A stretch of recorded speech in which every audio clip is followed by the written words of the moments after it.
आ जाओ, class number सुनो 5। अब कोई नहीं बोलने का, चुप हो जाओ। लास्ट वाली क्लास में क्या पढ़ लिया, एक बार मोटे मोटे ब्रीफ करवाना हूँ।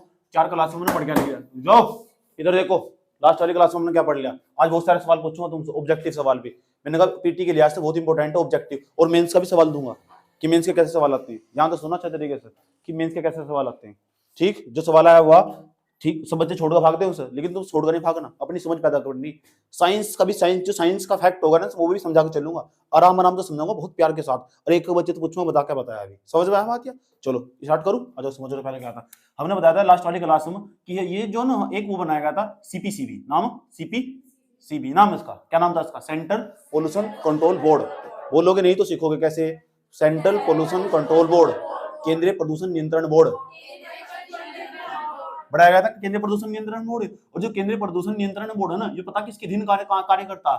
जल वायु, तुमको बताया था ये बनाया गया था वायु प्रदूषण, वायु प्रदूषण निवारण नियंत्रण, बताओ उसका नाम पूरा, नियंत्रण अधिनियम 1981। समझ में आ बात? किया जो काम ये जल के लिए करता था ना पहले, अब वायु के लिए करेगा।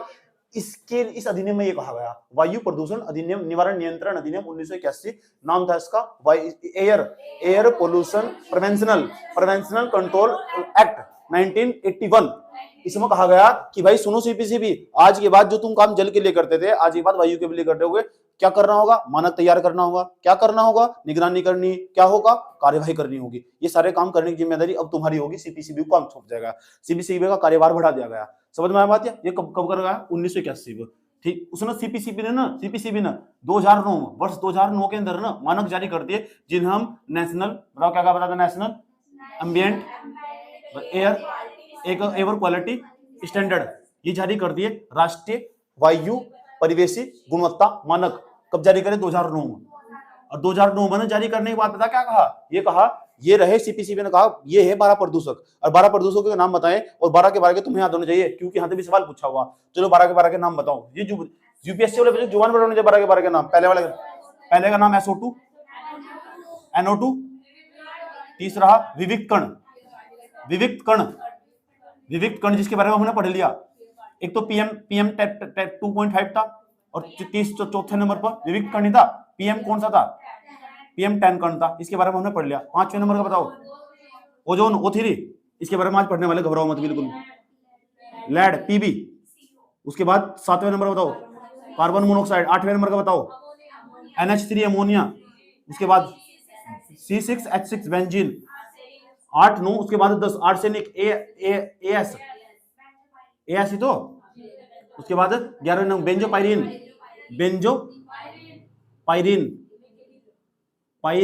ये तो। उसके बाद 12वें नंबर का निकिल NI।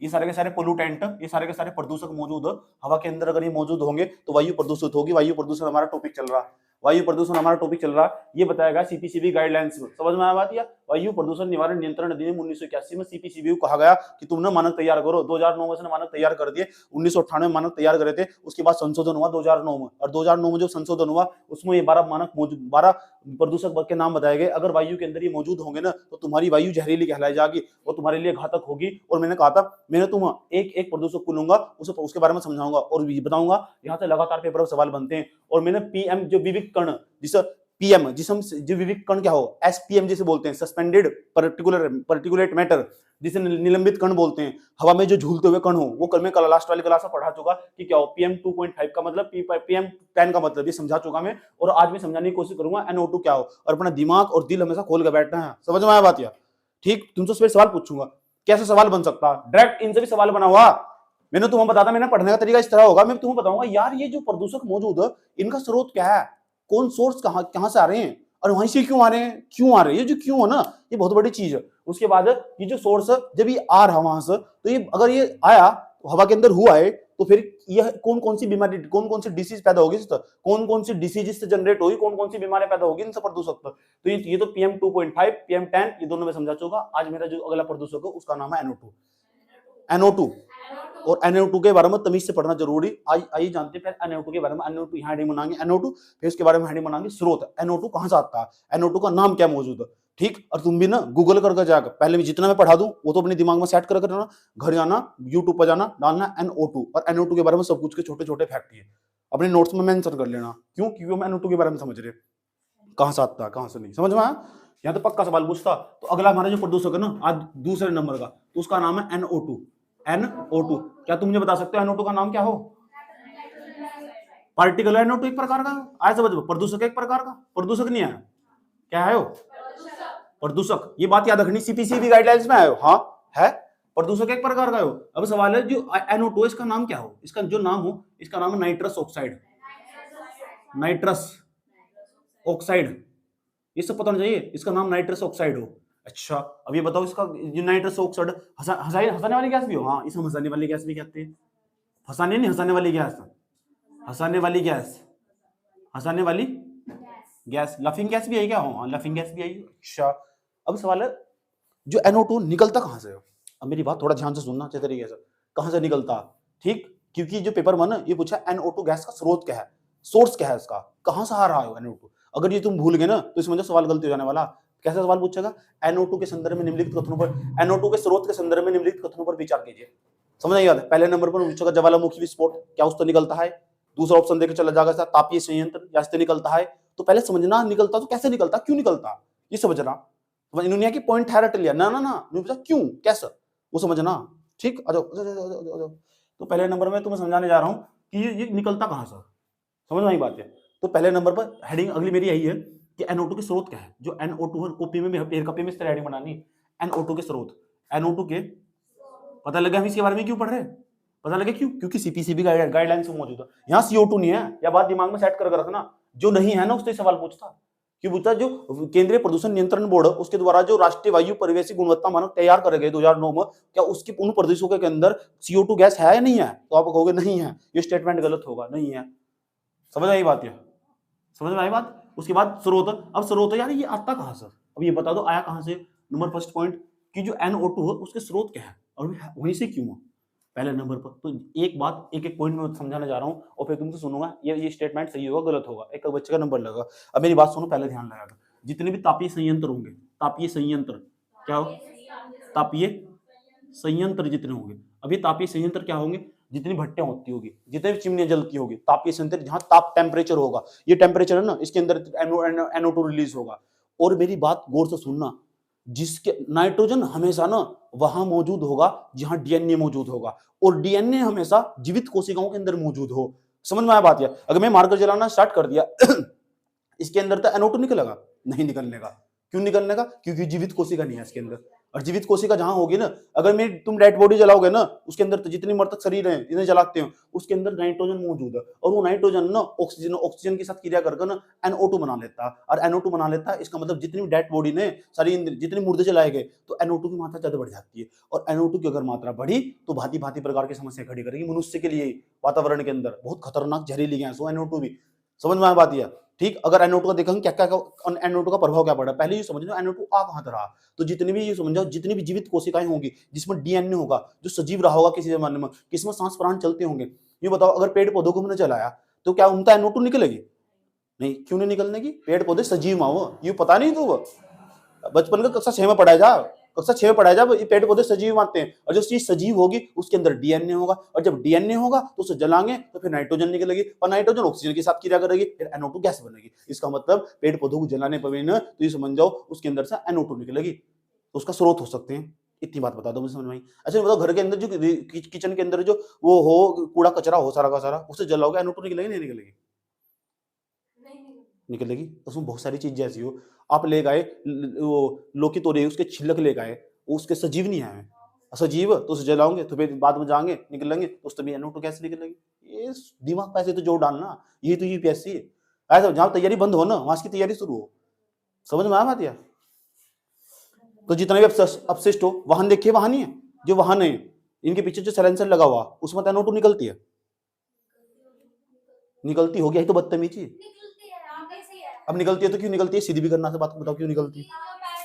क्योंकि जो पेट्रोल डीजल है ना, पेट्रोल डीजल ना जो मृतक शरीर हो, जो जानवर थे, ऐसा समझ में, उनके अंदर डीएनए होगा और वे कई साल पहले दब गए थे, ऐसा समझ में, मैंने क्लास में पढ़ाया बचपन में तुम्हें, और दब गए थे मैं पृथ्वी नीचे, उसके बाद ना उनके आपस में उन्हें पे जलाओगे तुम, बर्न करोगे, जैसे बर्न कराओगे उसके अंदर NO2 निकलेगी। इतनी बात बताओ, दिमाग में सेटअप करके बैठ गई। एक और पूछता हूँ तुम्हें, जितना घर का जैविक कचरा हो, नाम ही जैविक कचरा, जैविक जिसके अंदर जीव हो, जैविक, इसका मतलब पक्का इसमें तो NO2 निकलेगी। ऐसा सोच कर मारना, इस तरह तुम कहीं से भी सोच लोगे, कुछ भी पूछा ना सुनो कि यहाँ तो NO2 निकलती है, तुम्हारा दिमाग काम कर जाएगा। अच्छा अगर ये सजीव है, इसके अंदर सांस प्राण, अच्छा सांस और प्राण ना होगा तो निकलती होगी। समझ में आती बात, कोई दिक्कत यहाँ तक? चलो आज हम इनमें एक कम। अच्छा ये बताओ, ये तंबाकू हो, तंबाकू की तुम जलाते हो, तंबाकू जलाने वाले तंबाकू भी हो ना, आया समझ, बीड़ी सिगरेट वगैरह हो, इन्हें जलाने से NO2 निकलती है।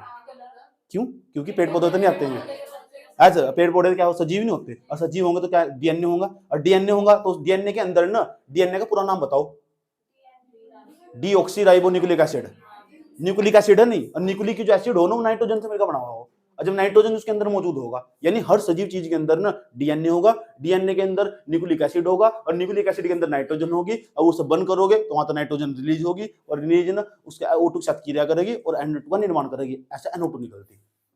बताओ क्लियर है नहीं बात? या कोई दिक्कत यहाँ तक? समझ में आया बात? क्या समझाया मैंने, क्या यहाँ क्या समझाने की कोशिश करी? ऐसे तो हम बहुत सारे याद नहीं रख सकते ना बिल्कुल भी, तो बच्चे क्या करते हैं, जैसे रट लेते हैं, जो पेपर में सारा रटना नहीं, अब दिमाग को जोड़ डालना। तापीय संयंत्र, तापीय संयंत्र के अंदर क्या चलता होगा? कोयला, और कोयला कैसे बना हुआ?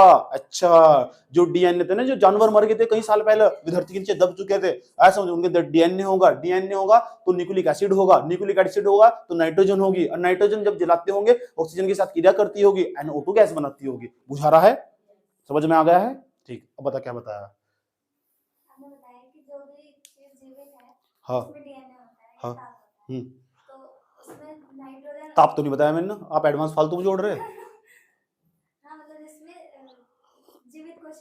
जो जीवित कोशिका होती है, क्या समझ में, जिसके अंदर जो जीवित हो ना, जीवित सेल्स होती है, जो वो कोशिका, जैसे तुम उसे बर्न करोगे, जैसे जलाओगे तो उसके अंदर तो ये समझ लो बड़ी मात्रा में नाइट्रोजन रिलीज होगी। कोई दिक्कत? आप बताओ क्या समझे, क्या समझे इस, जल्दी बताओ फटाफट। मान लो ये बताओ कि आपके यहाँ आसपास जो शमशान घाट, तो शमशान घाट में जो मुर्दे जलाए जाते हैं, आया समझ में? ये अब तो नहीं भूलने के दिमाग में, समझ में आई बात है? अच्छा शमशान घाट ही चल रहा था, वहीं जाने लायक हो आप, आगे बताओ। और ये बताओ, मर्दा के अंदर जो बैक्टीरिया पाए जा, ठीक, कुछ बैक्टीरिया देखो मर्दा के अंदर, चलो एक करके लिख दे, तापीय संयंत्र हुए, और तुम बताओ, चुप हो जाओ, चुप हो जाओ। अब देखते तुम्हारे दिमाग चलाते हैं और तुमसे पूछते हैं तुम्हारे दिमाग में ऐसी क्या क्या चीजें आ रही है कि जहां तक NO2 निकलती होगी। तो ये बताओ, जो पेट्रोल डीजल है तापीय संयंत्र हुए, अब ये पेट्रोल डीजल हुआ, पेट्रोल डीजल हुआ, डीजल आया समझ में, कच्चा तेल डीजल हुआ, और जो कच्चा तेल हुआ, कच्चे तेल को इंग्लिश में क्या बोलते हैं? क्रूड ऑयल, कच्चा तेल हुआ। इन सबको बंद करने से ना ये समझ जाओ क्या निकलती होगी? NO2 गैस निकलती होगी। इतनी बात बता दो, समझ में नहीं आई? कोई दिक्कत है? जो घर का अपशिष्ट अपशिष्ट, अब अपशिष्ट जो हो, समझने की बात, जब उसे आप बंद करते हो, जलाते हो, तो वहां से भी कौन सी गैस निकलती है? NO2 गैस निकलती है। और बताओ जहां तुम्हें निकलता होगा, ठीक, जैविक जो हो, वो डेड बॉडी हो, उसे क्या बोलते हैं? बॉडी को शव, मनुष्य के शव को जलाने पर, मनुष्य के शव को जलाने पर, शव को जलाने पर, और बताओ आया समझ में? लकड़ी के दहन से, लकड़ी के दहन से, लड़की नहीं लिख दियो, लकड़ी के दहन से, दहन का मतलब जलाने पर। और बताओ कि कहां से निकलती होगी? जैविक, जितने भी जैविक कचरे होंगे, जैविक कचरे, समझ रहे तुम? जैविक कचरा, तो जितना भी जैविक कचरा होगा, तो जैविक जो कचरा होगा उसको अगर तुम उसे बर्न करोगे ना, उसे जलाओगे जैविक कचरे को, तो तब भी NO2 निकलती होगी। और बताओ तो जो तुम्हारे दिमाग में आ रहा है, कपड़े नहीं होने का, समझ यही बात है, क्योंकि जो कपड़ा मटेरियल कई सारी चीजें तो मिलकर जब बन गया बाद में, वो सजीव नहीं है। समझ में आया बात है? ठीक, लेकिन अगर तुम्हें लग रहा है कि हाँ कोई कुछ, क्योंकि कपड़े आजकल अलग अलग टेक्निक्स के बनते आ रहे हैं ना, समझ में आया बात है? ठीक, ऐसे सोचना चाहिए तुम्हें कि वो कौन से मटेरियल का बना हुआ। अगर तुम्हें लग रहा है कि वो ऐसे मटेरियल का बना हुआ है, चुप हो जाओ। अगर ऐसे मटेरियल किस तरह, बिल्कुल कपास हो, साफ साफ दिखाई देगा, चलेगा क्यों नहीं चलेगा? कपास पेड़ पौधे पर लगता हो, क्योंकि आजकल जो कपड़े अलग अलग तरीके से आ सके, तो अपने दिमाग को जोड़ डालना पड़ेगा तुम्हें, अपने दिमाग को तुम्हें जोड़ डालना पड़ेगा। क्या वो कभी सजीव रहा होगा? अगर सजीव था ना, तो उसे अगर जला तो उसके अंदर का NO2 गैस निकलेगी, पक्की बात है। और तो जितनी भी चिमनियां लगी हुई, चिमनियां भट्टे वाली लगी हुई, सबसे इनसे निकलता होगा, नहीं निकलता होगा NO2 गैस? आया समझ में? निकलता होगा। हाँ, थर्मल प्लांट, आप ये संयंत्र से बोल दो, थर्मल प्लांट ले, थर्मल प्लांट। और बताओ, अच्छा ये बताओ, तंबाकू हुआ, तंबाकू, और बताओ, बीड़ी सिगरेट हुई, और इत्यादि, और बताओ जो तुम्हारे दिमाग में आ रहा हो। अच्छा ये देखो, एक मर्दा बैक्टीरिया हो, मर्दा बैक्टीरिया हो, एक बैक्टीरिया। अब मेरी बात सुनना, इसके बारे में समझाऊंगा बैक्टीरिया क्या हो, समझ ना आयो। ये देखिए मिट्टी हमारी, ये मिट्टी हमारी, हाँ आया समझो, इसके अंदर पाया जाएगा बैक्टीरिया, एक बैक्टीरिया, समझ में आया बात है। और ये इसके अंदर ना, तो ये बड़ी मात्रा में नाइट्रोजन रिलीज करता है, ऊपर आई ऑक्सीजन, ऑक्सीजन आई ऊपर, तो हवा में आई, मिट्टी के अंदर पाया जाएगा बैक्टीरिया। मिट्टी के बारे में पढ़ाऊंगा ना, मैं समझाऊंगा तुम, मिट्टी के अंदर भी ऐसा बैक्टीरिया मौजूद हो, उसके अंदर ना वो ना अपने अंदर से नाइट्रोजन रिलीज करता होगा, और जब नाइट्रोजन रिलीज करता होगा, ऑक्सीजन तो ऊपर चली, नाइट्रोजन इसके पास हुई, तो इधर तक NO2 गैस रिलीज करता। यानी मिट्टी के अंदर भी कुछ ऐसे बैक्टीरिया पाए जाते हैं, मृदा के अंदर भी कुछ ऐसे बैक्टीरिया पाए जाते हैं जो NO2 गैस रिलीज करते हैं। तो जहां जहां तक NO2 निकलती होगी ना, मैं सब समझा दूंगा तुम्हें, ठीक? क्यों क्यों समझा रहा मैं NO2 के बारे में, क्यों समझा रहा मैं NO2 के बारे में, क्यों समझा रहा हूं मैं? हाँ समझ में आया बात? क्या है तो सवाल पूछ सकता, हाँ ये सेम सवाल पूछ रहा था, बिल्कुल सेम सवाल। NO2 के संदर्भ में निम्नलिखित कथनों पर विचार कीजिए। NO2 एक वायु प्रदूषक है, ये बात सही है गलत है? आप बोलोगे यस, CO2 एक वायु प्रदूषक है ही नहीं, इसमें CO2 वायु प्रदूषक कैसे मान सकते हो? भारत में नहीं मानने के तुम, पहले तुम लग रहा कि कार्बन डाइऑक्साइड प्रदूषण फैला रही, कोई रिव्यू आएगा, न्यूज आएगा ना, तुम कार्बन डाइऑक्साइड गैस प्रदूषक फैला रही है, फैलाती हो क्या मैंने पता, लेकिन CPCB गाइडलाइंस पता नहीं है। और जो CPCB गाइडलाइंस है ना, राष्ट्रीय मतलब पूरे राष्ट्र के अंदर चलते होंगे वो मानक, जो उसने कहा वो सत्य है, कानून से बड़ा कुछ नहीं है। समझ नहीं बात? किसी देश का संविधान उसकी सर्वोच्च विधि हो।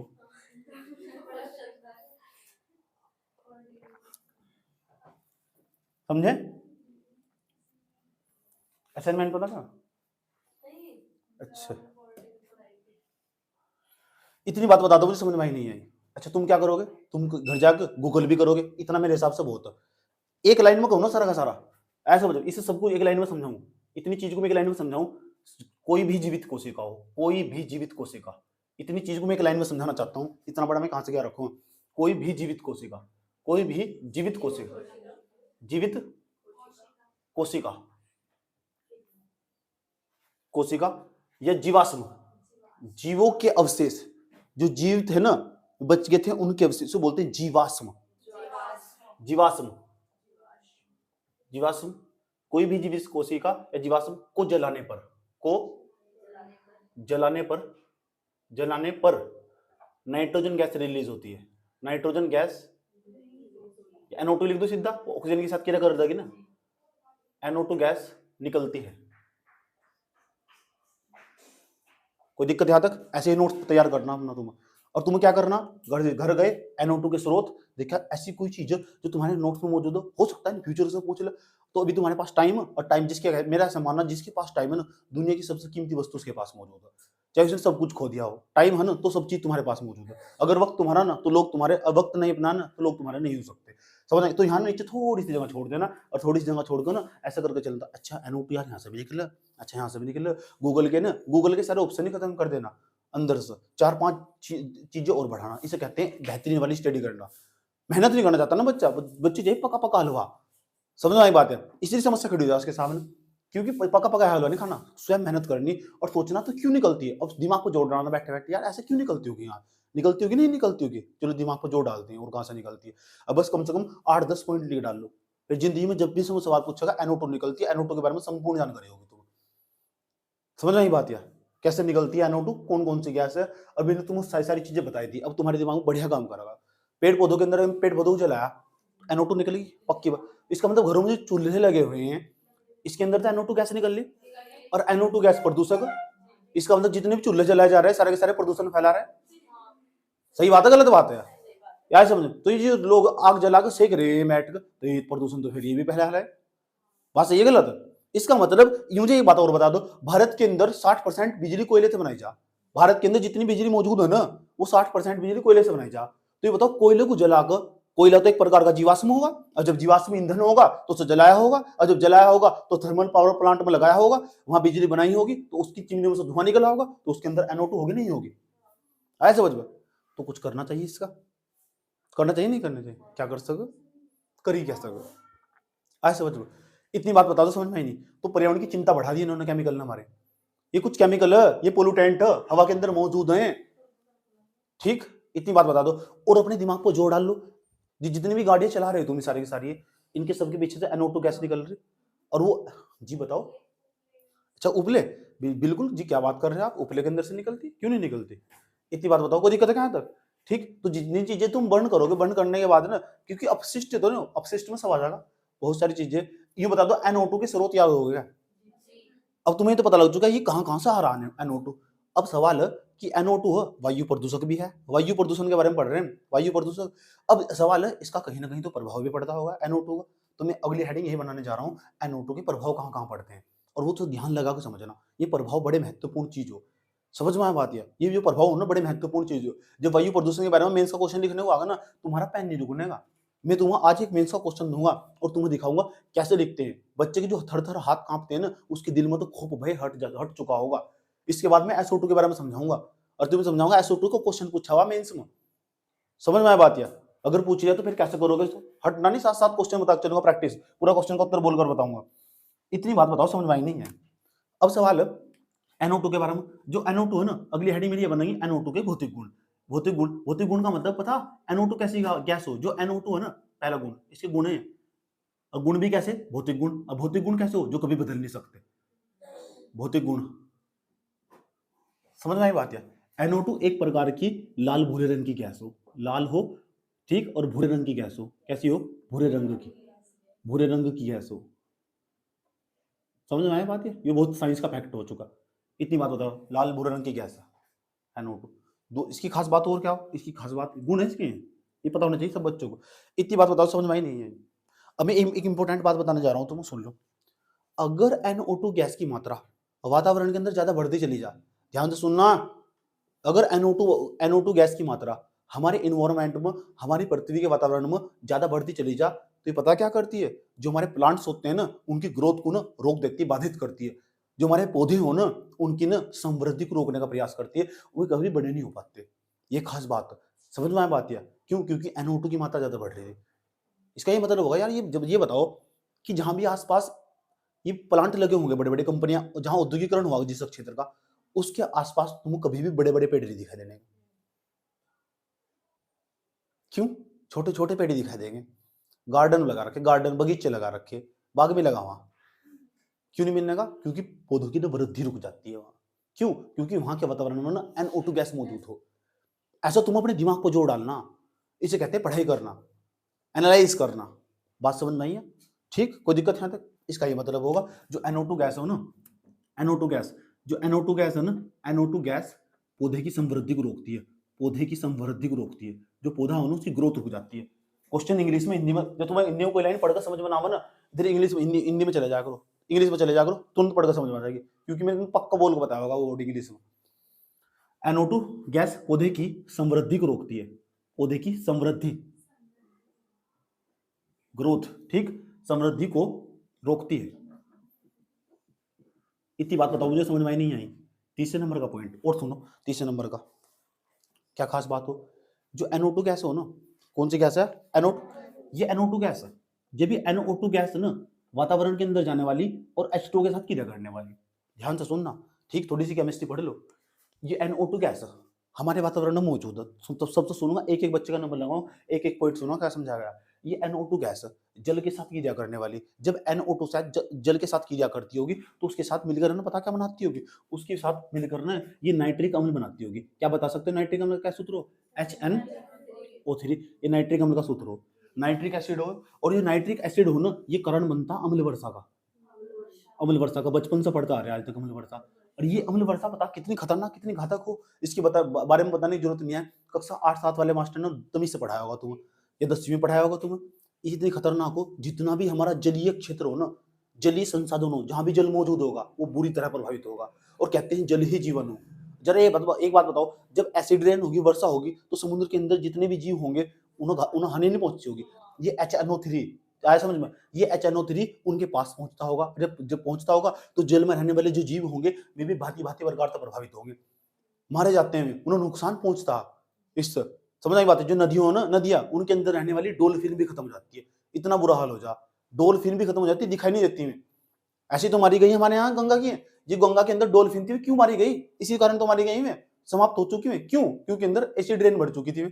दूसरा क्या था, जो नाले थे ना जहां औद्योगिकरण हुआ था, जो शेड्यूल लगा हुआ, उसकी जो प्लांट का पानी था सीधा गंगा में डाल दिया उन्होंने। उसके अंदर अमोनिया की मात्रा भी, और अमोनिया भी इसमें प्रदूषक हो एक, वो उसके अंदर चला गया और बीमारी गई मछली अस्थिर आई। समझ में आया बात है। तो ये अम्ल वर्षा, और अम्ल वर्षा की खास बात हो, इसका ना अम्ल वर्षा का जो असर सीधा पड़ता होगा जल संसाधनों पर पड़ता होगा। जल संसाधनों पर, किस पर?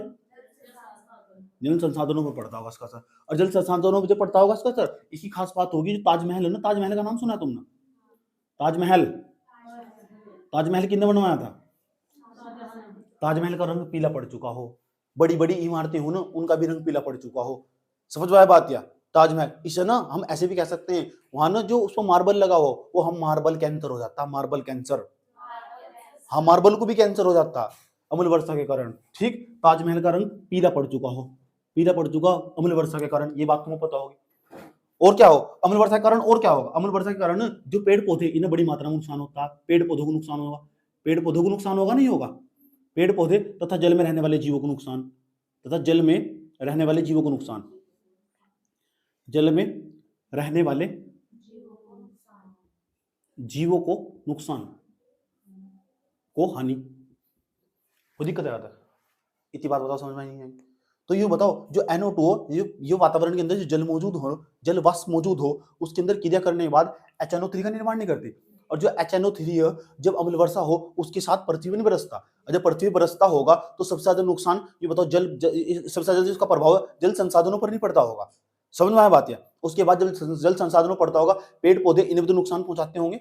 बड़ी बड़ी इमारतें भी तो खराब हो जाती है, उनके रंग पीले पड़ने लगते हैं। एक उदाहरण दिया गया बड़ी बड़ी इमारतों में, एक दुनिया की ऐतिहासिक इमारत हमारे यहाँ भारत के अंदर मौजूद है, ताजमहल, उसका रंग पीला नहीं पड़ चुका है, उसका मार्बल खराब नहीं हो चुका, उसे जो कैंसर होगा उसको मार्बल कैंसर के नाम से नहीं जानते। इतनी बात बता दो, मुझे समझ में नहीं आई। ठीक, बताओ NO2 ने कहां कहां तक नुकसान पहुंचाया, और सब किसके कारण हुआ? सब तुम्हारे कारण हुआ। समझ आई बात है? मनुष्य इतना कमीना है ना, समझ में आया बात है? उसने NO2 निकाल ली, ये संसाधन निकाल को कौन लेगा यार? ये सब सारे काम कौन कर रहा है? ऐसा समझ, ये मनुष्य ना, इस मनुष्य की कहानी इस तरह है, वो जिस डाली पे बैठा हुआ था ना, उसे काटने की पूरी कोशिश कर रहा है। काट बेटे काट, अब काट दिया, ऐसा अब काट दिया तो फिर नीचे गिरेगा धड़ाक। यो मैं निकाल के लेगा थर्मल पाउडर, मिल पर मैं निकाल के लेगा थर्मल। क्यों मैं तो निकालेगा? मैं तो मनुष्य हूं, मैं डंगर दिख रहा हूं। तो पेट्रोल डीजल हम निकाल के लेगा, नहीं निकाल के लेगा, तुम निकाल के लेगा। तुम अपने घर का चलाई साफ कर दो, अपशिष्ट तो तुम ही निकाल के लेगा।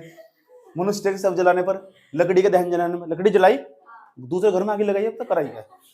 समझ में आई बात? जैविक कचरा, उसके बाद तंबाकू, बीड़ी, सिगरेट, समझ में आया बात? मर्दा के अंदर कुछ बैक्टीरिया भी मौजूद हो, बड़ी मात्रा के अंदर NO2 निकालते हैं। उसके बाद भौतिक गुण, कैसे रंग की कलर की गैस हो, या लाल भूरे रंग की, ऐसे सवाल पूछे। सवाल कैसे पूछेगा? सवाल बताओ जा। NO2 के संदर्भ में निम्नलिखित कथनों पर विचार कीजिए। NO2 नाइट्रोजन डाइऑक्साइड, NO2 ध्यान से सुन लेना, नाइट्रस ऑक्साइड भी कह सकते हैं। नाइट्रस ऑक्साइड गैस हमेशा जीवित कोशिकाओं में पाई जाती है, सही है गलत है? हाँ, हमेशा जीवित कोशिकाओं में पाई जाती है, सही गलत है? एक क्यों नहीं पाई जाती? हमेशा हो चाहे केवल पाई जाती, काव्य जीवित कोशिकाओं पाई जाएगी, इसके अलावा कहीं मिलने की नहीं है। काम ही इसका यही है, और कहां से निकाल लोगे सर?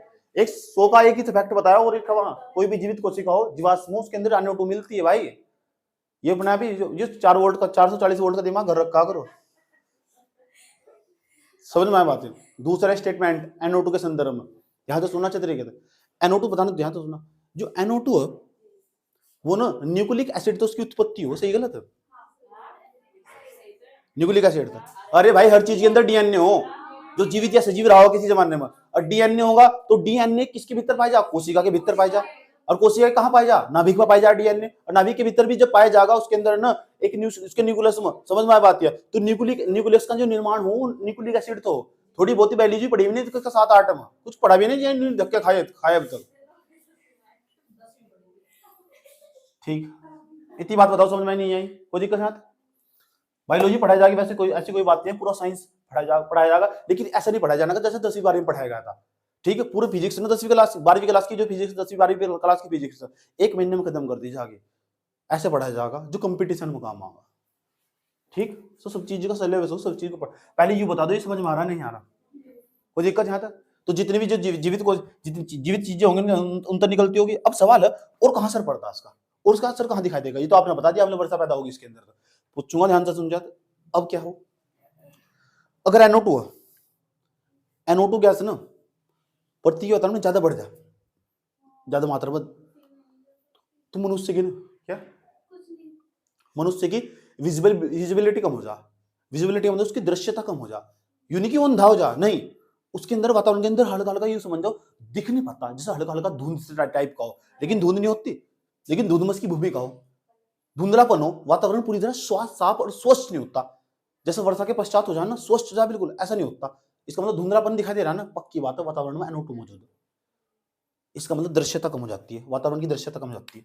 चौथे नंबर का पॉइंट, जो वातावरण है ना, वातावरण की दृश्यता कम हो जाती है, दृश्यता कम हो जाती है। जैसे मैं आज क्लास में खड़ा होकर पढ़ा रहा हूं ना, इंसान टेस्ट सीरीज करते वक्त तुम इस तरीके से सोचोगे कि ये चीज बताई थी और ऐसा यही होगा, पक्की बात है, समझ में आया बात? है दृश्यता कम हो जाती है।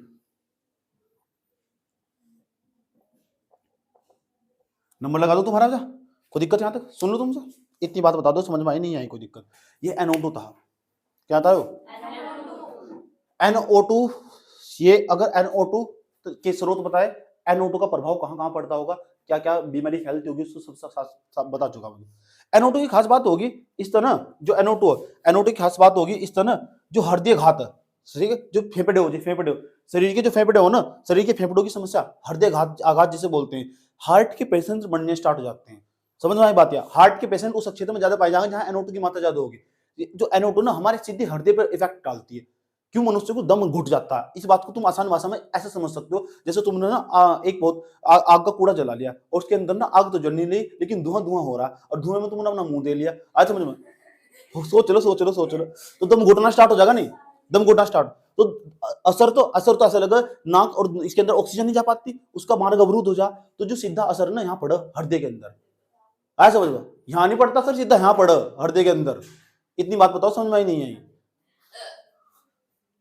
ठीक, तो फेफड़ों में समस्या हो जाती है। 5वें नंबर का पॉइंट है, फेफड़ों में समस्या हो जाती है, फेफड़ों में समस्या हो जाती है,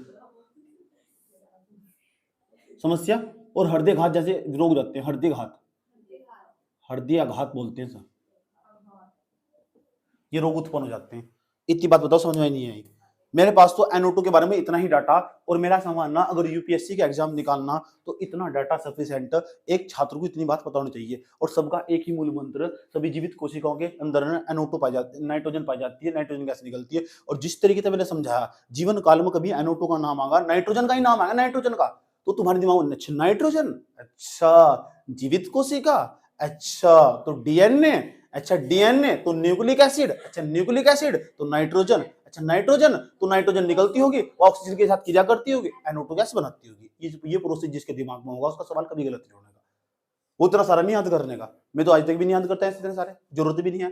बताओ कहीं तुम्हें मेंस में लिखना है, काम आएगा? कुछ भी नहीं काम आने का। ऐसा बताओ क्या काम आएगा कि जो NO2 है ना, एक वो वायु प्रदूषक CPCB गाइडलाइंस में ये इतना काम आने वाला, और इससे क्या क्या नुकसान हो सकते हैं? इससे HNO3 बनता और वातावरण को नुकसान पहुंचता, दृश्यता कम हो जाती है, फेफड़े कम हो जाती है, ये काम होगा मेंस में लिखने में, और कुछ भी काम नहीं आने का। और क्या चीज काम की, और पीटी का फैक्ट काम का। NO2 के बारे में एक बच्चे की इतनी नॉलेज होनी चाहिए। बताओ कोई दिक्कत है यहां तक?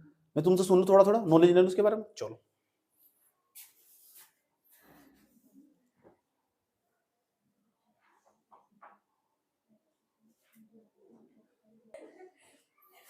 यहां तक बताओ, समझ में आया? कोई दिक्कत यहां तक? अब मैं ना दूसरे वाला प्रदूषक पढ़ाने जा रहा हूं, जो मैंने पहले नंबर पर लिख रखा है सब, ठीक, उसका नाम है SO2। SO2 देखो, SO2 के बारे में समझ लो। SO2 बहुत इंपॉर्टेंट चीज है, समझ लो, बहुत सवाल आते हैं इससे SO2 से।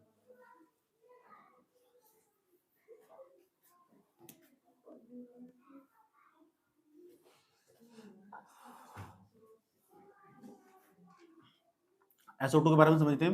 अगला प्रदूषक हमारा SO2, इसे लेकर पक्का सवाल पूछा जा सकता है, भारत सरकार की बीमारी है, समझ लो SO2। हाँ देखो क्यों बीमारी, सर में दर्द कर बना हुआ। चौथे नंबर का नाम 3 पढ़ लेना ना, चौथे नंबर का नाम है SO2। जो SO2 ये वायु प्रदूषक हमारा, SO2 के बारे में समझते हैं ध्यान से। SO2 का नाम बताओ क्या है? Sulphur, sulphur di, di di सही है, डाइऑक्साइड सही है, सल्फर डाइऑक्साइड कनेक्ट कर लियो, सही है गलत है?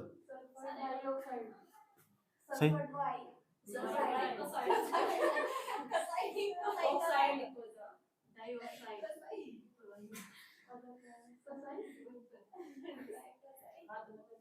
सल्फर डाइऑक्साइड, अब सही है? अच्छा अब भी गलत है क्या? अब सही है सल्फर डाइऑक्साइड। अब ध्यान से सुनना अच्छी तरीके से कि सल्फर डाइऑक्साइड उसके स्रोत क्या है। इनके तुम स्रोत करते आप मर जाएंगे यार, इतने स्रोत कैसे याद रखोगे? सल्फर डाइऑक्साइड के ना वही स्रोत जो NO2 के स्रोत थे। जो SO2 है ना, सल्फर डाइऑक्साइड के वही स्रोत जो उसके स्रोत थे। बस एक छोड़ देना निश्चित मर्द बैक्टीरिया वाला, क्योंकि मिट्टी के अंदर ऐसा कोई बैक्टीरिया नहीं पाया जाता जो SO2 निकालता हो। एक छोड़ देना, ये तो बढ़िया जल्दी ऑर्डर, कितने अच्छे हो आप। लेकिन ये तो रटने वाली बात होगी, अब समझा भी दो। तो रटने वाली बात होगी, अब समझा भी दो। रटना भी ऐसा ना, मतलब सुंदरता वाला रटना। अब समझा दो SO2 के स्रोत कैसे हैं। ये तो आपने NO2 के स्रोत बताए थे, SO2 के स्रोत कैसे हैं समझ लो, ध्यान से सुन लेना। अब जो बात बताने वाला हूं, यह बात नोट पॉइंट अपने दिमाग में सेट कर लेना, बहुत जगह काम आने वाली तुम्हें, ठीक? हाँ अभी तो मैंने तुम्हें बताया कि सभी जीवित कोशिकाओं के भीतर ना नाइट्रोजन पाई जा, जीवित कोशिका होगी उसके अंदर DNA होगा, और DNA होगा उसके अंदर तो NO2 गैस रिलीज होगी, N2 gas, nitrogen oxide, nitrogen gas release होगी जीवित कोशिकाओं के अंदर। जितनी भी जीवित कोशिकाएं हो ना, वे हमेशा 6 बेसिक एलिमेंट से मिलकर बनी हुई हो। कक्षा 7-8 में पढ़े जाएं। अब मुझे बता दो 6 बेसिक एलिमेंट कौन से हो जो सभी जीवित कोशिकाओं के सबके भीतर पाए जाएं। कोई भी सजीव चीज है ना, उसके भीतर तुम्हें 6 बेसिक एलिमेंट पक्का मिलेंगे। अगर तुम्हें ये नहीं पता ना, तो तुम्हें जिंदगी में क्या तो तुम खुद मर जाओ, या फिर मुझे बता दो चुल्लू क्या हो, चुल्लू क्या हो, यही हो चुल्लू, उसमें डूब जाओ बस। 6 बेसिक एलिमेंट कौन से हो जीवित कोशिकाओं के भीतर, बताओ। पूरा साइंस पढ़ के बैठे हुए, पता ही नहीं, सच में पता नहीं ये बेसिक एलिमेंट बता। 6 बेसिक एलिमेंट पता नहीं, किसी को भी नहीं पता, पता? मैं बायोलॉजी पढ़ा रहा हूँ, बेवकूफ होगा मैं?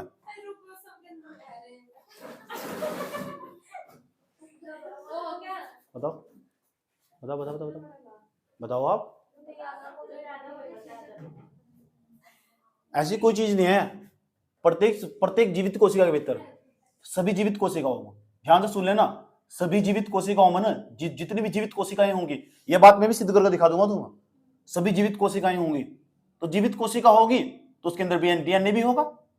सभी जीवित कोशिकाओं में ये 6 बेसिक एलिमेंट, तो 6 मूलभूत तत्व है, 6 मूल तत्व तो मिलकर बनी हो, मूल तत्व है। ऐसा समझ। नंबर फर्स्ट हो हाइड्रोजन, ऐसी कोई चीज नहीं है जिसके अंदर हाइड्रोजन नहीं होने की। तुम्हारे शरीर के अंदर ना, सबके भीतर तुम जीवित कोशिकाएं हैं, उसके अंदर पक्का हाइड्रोजन होगा, 100% बात है। आया समझ में? तुम जलाओगे, तुम्हारा बॉडी जलाओगे, हाइड्रोजन निकलेगी समझ में आई बात, क्योंकि हाइड्रोजन मौजूद हो उसके अंदर तो यार, ठीक। दूसरे नंबर पर चले जाओ, हाइड्रोजन के बाद ऑक्सीजन, ऐसी कोई चीज है जो जीवित कोशिका, फिर वो जीवित क्या है, वह जीवित क्यों कहलागी, उसके अंदर ऑक्सीजन नहीं है। बिना ऑक्सीजन के बिना तो उसका अस्तित्व समझ में आने का। अगर कोई मरी हुई चीज पड़ी हुई है ना, कोशिका थी वह, ऐसा समझो, कोशिका थी वह, उसके अंदर तो ऑक्सीजन जा चुकी। मैं हूं, मेरे सांस, मैं क्यों मर चुका, क्योंकि मेरे अंदर ऑक्सीजन नहीं है। समझ आई बात? ऑक्सीजन निकल चुकी, नाइट्रोजन मौजूद है। हाँ अभी मार दो तुम मुझे।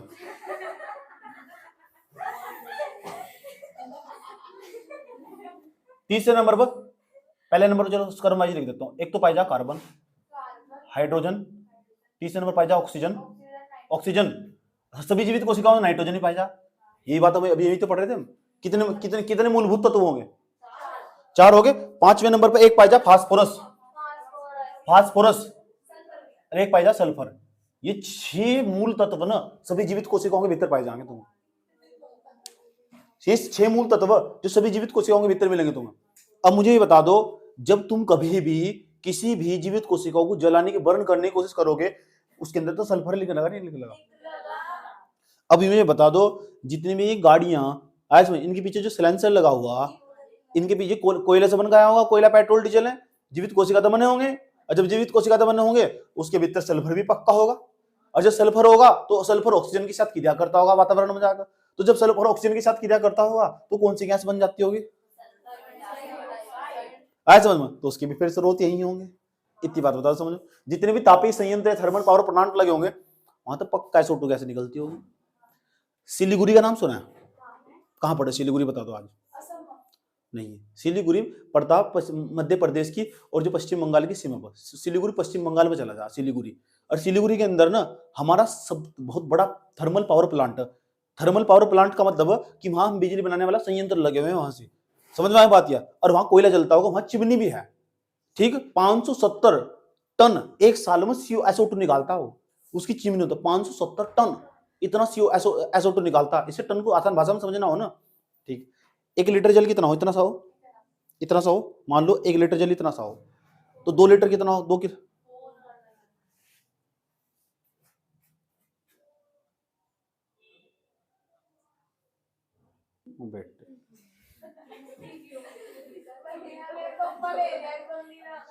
चलो चुप हो जाओ, बात तो करो। तो SO2 निकलती होगी क्योंकि सल्फर मौजूद होगा। अब मुझे बता दो, अगर कल तुम मर जाते हो और तुम्हारी बॉडी जलती है, उसके अंदर तो SO2 निकलेगा नहीं निकलेगी? क्योंकि तुम कौन सी कोशिका हो? जीवित कोशिका। और जीवित कोशिकाओं को जब बर्न करोगे उसके अंदर कितने एलिमेंट पाए जाते? 6। तो पक्की बात है फास्फोरस भी निकलेगा तुम्हारे भीतर। तो नाइट्रोजन तो सीधी कर दिया, नाइट्रोजन डाइऑक्साइड। ऑक्सीजन तो तुम्हारे से निकल के भाग गई, तो मर गए थे। हाइड्रोजन, हाइड्रोजन तो दुनिया ही हाइड्रोजन की बनी, हाइड्रोजन तो भविष्य का ईंधन है। कार्बन तो हमारे अंदर ही मौजूद हो, समझ में बात? या कार्बन तो तुम सिद्ध कर सको। तुम बताओ तुम्हारे हलक में तो कौन सी गैस निकलती हो? हलक जानते हो? Carbon dioxide. तुम कौन सी गैस ग्रहण करते हो? कौन सी गैस ग्रहण करते हो? ऑक्सीजन। कौन सी निकल गई? अंदर कार्बन मौजूद होगा जब तो CO2 निकल गई। अब तुम सोच रहे हो कि कार्बन आया कहां से? जितने दिन भर सुबह से लेकर शाम तक बैठ कर भरते रहते हो, ऐसे वो कार्बन ही मिले। अनाज खाया ना, जितने भी अनाज है ना, सबके भीतर कार्बन के तत्व मौजूद हो। समझ में आया बात? है कक्षा 7, 8, 6 में ये तो पढ़ाया जा, और क्या पढ़ाया जा? वहां ध्यान दिया ही नहीं आज तक। वहां तो बाबू सोना पर ध्यान दे रहे थे बैठ के।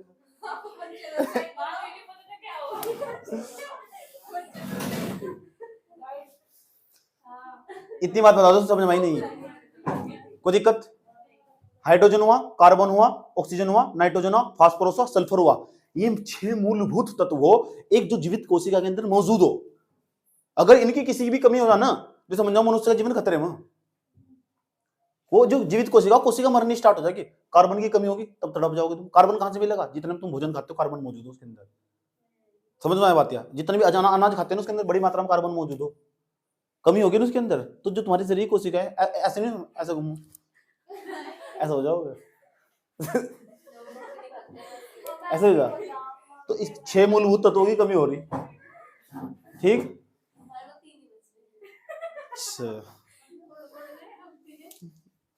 ऑक्सीजन भी दोहरे ले रहे हैं तो। लेकिन एक खास बात बताऊं तुम, यह बात मैं नोट में लिख देता हूं यहां। तुमने उसका नाम सुना है, शुक्र ग्रह का? शुक्र ग्रह का नाम सुना है? कितने बच्चों ने शुक्र ग्रह का नाम सुना? शुक्र ग्रह की क्या विशेषता?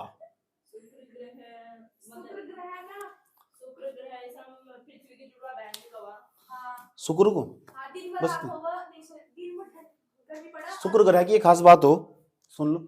शुक्र ग्रह पृथ्वी के जैसा ही है, लेकिन समस्या है कि दिन में तो पूरा ऐसा हो जाएगा ठंडा, दिन में तो पूरा गर्म हो जाएगा पूरा, और रात को पूरा बर्फ में परिवर्तित हो जाएगा, इसलिए वहां जीवन पॉसिबल नहीं है। लेकिन ना उसके वातावरण में ना प्राकृतिक रूप से पहले से ही कहीं से आई नहीं वो SO2 गैस मौजूद है। उसके वातावरण में पहले से प्राकृतिक रूप से SO2 गैस मौजूद है। हो सकता है भविष्य में सवाल पूछ ले, इसलिए मैं भी बहुत बदतमीज जहां जहां में SO2 दिखा दिया ना, निकाल कर अपने नोट्स में लिख कर बैठ रहे थे चुपचाप, क्योंकि सवाल पेपर में पूछा हुआ। वो कौन सा ग्रह है जिसके वातावरण में प्राकृतिक रूप से SO2 गैस मौजूद है? तो SO2 गैस इसके शुक्र ग्रह के वातावरण में पहले से ही मौजूद है। यूं ना पूछे कहां से आया, तेरी शक्ल देख कैसे लग रहा है?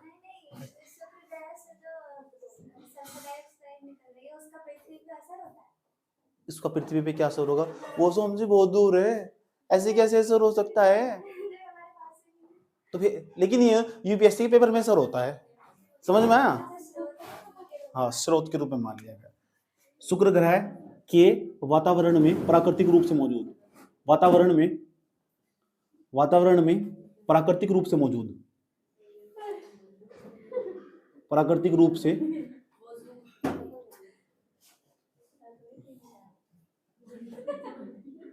एक बात और बताऊं तुम, हमारे यहाँ तुम ये बता दो शुक्र ग्रह के लिए कौन सा यान चला जा रहा है?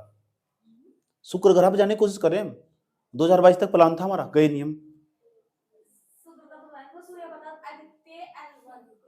वो तो आदित्य 11 हो तो सूर्य के चारों तरफ जाने की कोशिश कर रहे हैं आदित्य 11, लेकिन शुक्र ग्रह का बता दो, शुक्र ग्रह के लिए हम मिशन तैयार कर रहे हैं, उसका नाम है शुक्रयान।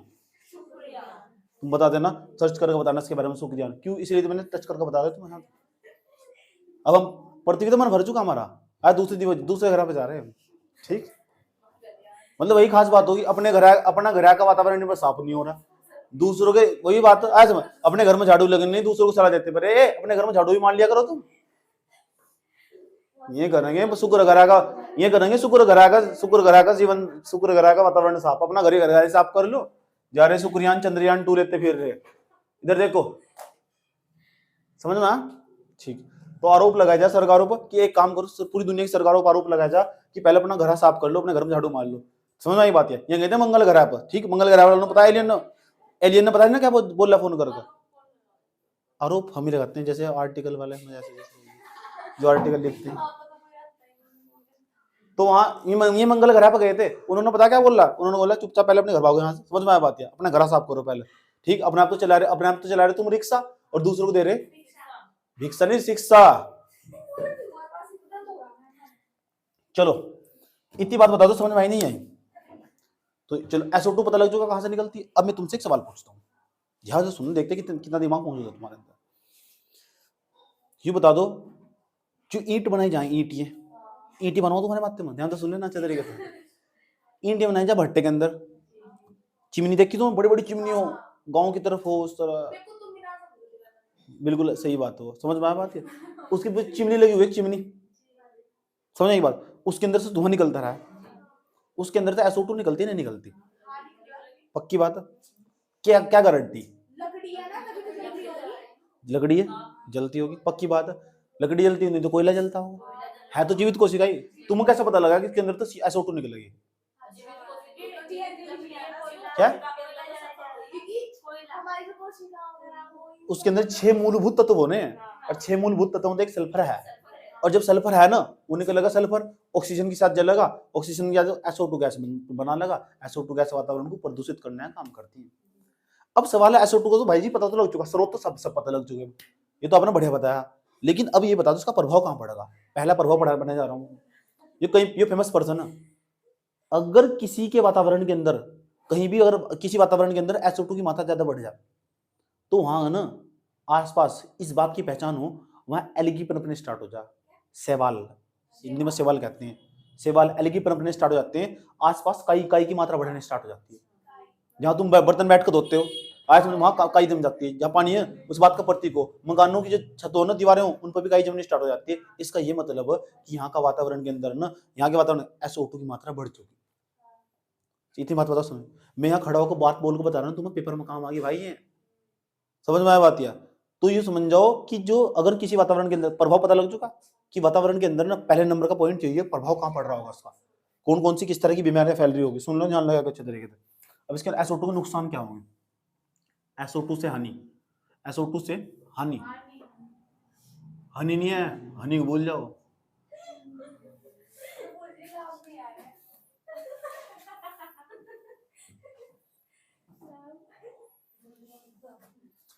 सुन लो, ध्यान से सुनो अच्छे तरीके से। पहले नंबर का, नंबर फर्स्ट, पहला, चुप हो यार, SO2 का क्या हानि होगी? नंबर फर्स्ट, पहले नंबर पर SO2 की हानि, SO2 से हानि समझ लो।